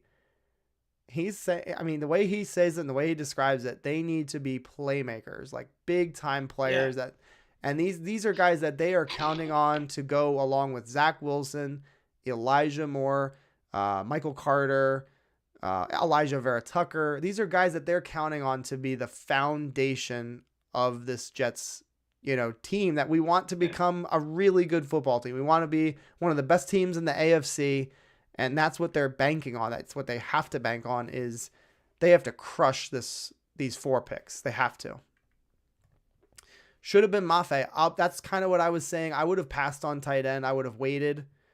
I would have taken a different tight end later at 69. Mm-hmm. And this is the thing. You have to play the draft. That's the whole point of when you have a deep position. And I think safety and tight end and offensive line and in some regard, edge is pretty deep. I think that's kind of the game of the draft. You have to kind of play the depth of certain positions. And again, you have to take the best player available. I think we're doing that for the most part. I would have opted for an edge rusher at 38. But no big deal. It's pretend. This is all mock. This is all pretend. If you guys wouldn't mind, hit that like button right now. This is the most viewers that we've had in the entire channel's history. We have 64 people in here right now. Go ahead and jam it for it. Hit that button for me. Help to grow the channel. It's been growing, but help me to do even more. We'll continue to create the content that you guys certainly love. We do need to trade out of 10, and this is what I've been saying. I have a video on the channel. I do think trading back from 10 is the ideal scenario. I won't back down on that. I really won't, because more picks allows you to trade up in later rounds. It allows you to add better players, good players still when you make that trade back, because I think this class is deep. not necessarily front loaded. And I do think there will be somebody interested in that pick 10. Yeah. We will do more mock drafts. We'll do mock drafts every week. And I'll probably have a mock draft this Sunday. Pre-free agency mock draft is what I'm going to probably call it. And we'll do one more spin around before the free agency period begins. All right, let's round out this draft. We got one more pick. And then we will say goodnight to you. We are at pick 69. And we got Chad Muma available at that linebacker spot or what? We do have a Chad Muma. We also have Quay Walker. Wide receiver Justin Ross. Christian Watson is there. We already took our wide receiver, though. That might be a little bit of a double down that maybe we can't afford to do. There's some offensive linemen here. I don't know too many of these names, if I'm being perfectly honest with you. Ed Ingram is a name that I know. He could be a guard. Yes. We already drafted Ikwonu, though. D-line, Zachary Carter. He seems to be highly regarded, but I do not know him all that well. And again, I don't know him very well. We have not taken a safety yet, so I'm going to throw this out here. Linebacker or safety. Clearly, the higher rated player is linebacker. What do you think, James? Chat, go ahead and blow it up. What do you think? What would you do here? I would go with Muma at this pick here. I just think, you talk about playmakers too, but and he's got his hands around, he's got his eyes always around the football. He's always around the football. I think he would be a nice addition to the linebacker room in terms of his ability to be around the football and tackle obviously, but also recognize and diagnose plays there, which I think the Jets were lacking at that linebacker spot to an extent last year. And CJ Mosley's not going to be here forever, so I think you're adding a football player at this point in time, and Chad Muma is definitely that for sure. Everybody's agreeing. Muma. I think I just showed it, Dennis. And by the way, guys, feel free to yell at me if I'm not showing you the players you want to see on the mocks. Just throw it in the chat. I do a pretty good job of keeping my eye on it. Rob V says take Muma. So while I have the opportunity, because we're all talking about linebacker, the video that's coming out either Friday or Saturday is talking about linebacker, and it's an exclusive linebacker video talking about how that's one of the biggest needs on this team. If I do say so myself, I did a really cool job of connecting it to a press conference from November of this past year, and Saleh talked about the linebacker position and how it was quite honestly one of the main reasons why they were struggling so much against the run. Long story short, I agree with the idea of taking Muma. We're going to take him at pick number 69. Chad Muma is a New York Jet. You are very, very kind. The other one leaves me the nicest comments literally all the time that I've read, and I swear I literally almost cry every time I read them. It really means a lot. I'm not actually crying, don't worry. But for real though, it is super, super nice to read stuff like that. And I just want to say thank you. Really means a lot. All right, so here we go. Here is our final result. And I think next week we'll do a 7-rounder. We'll get absolutely crazy. We'll have less topics so that we can get to a full 7-round mock.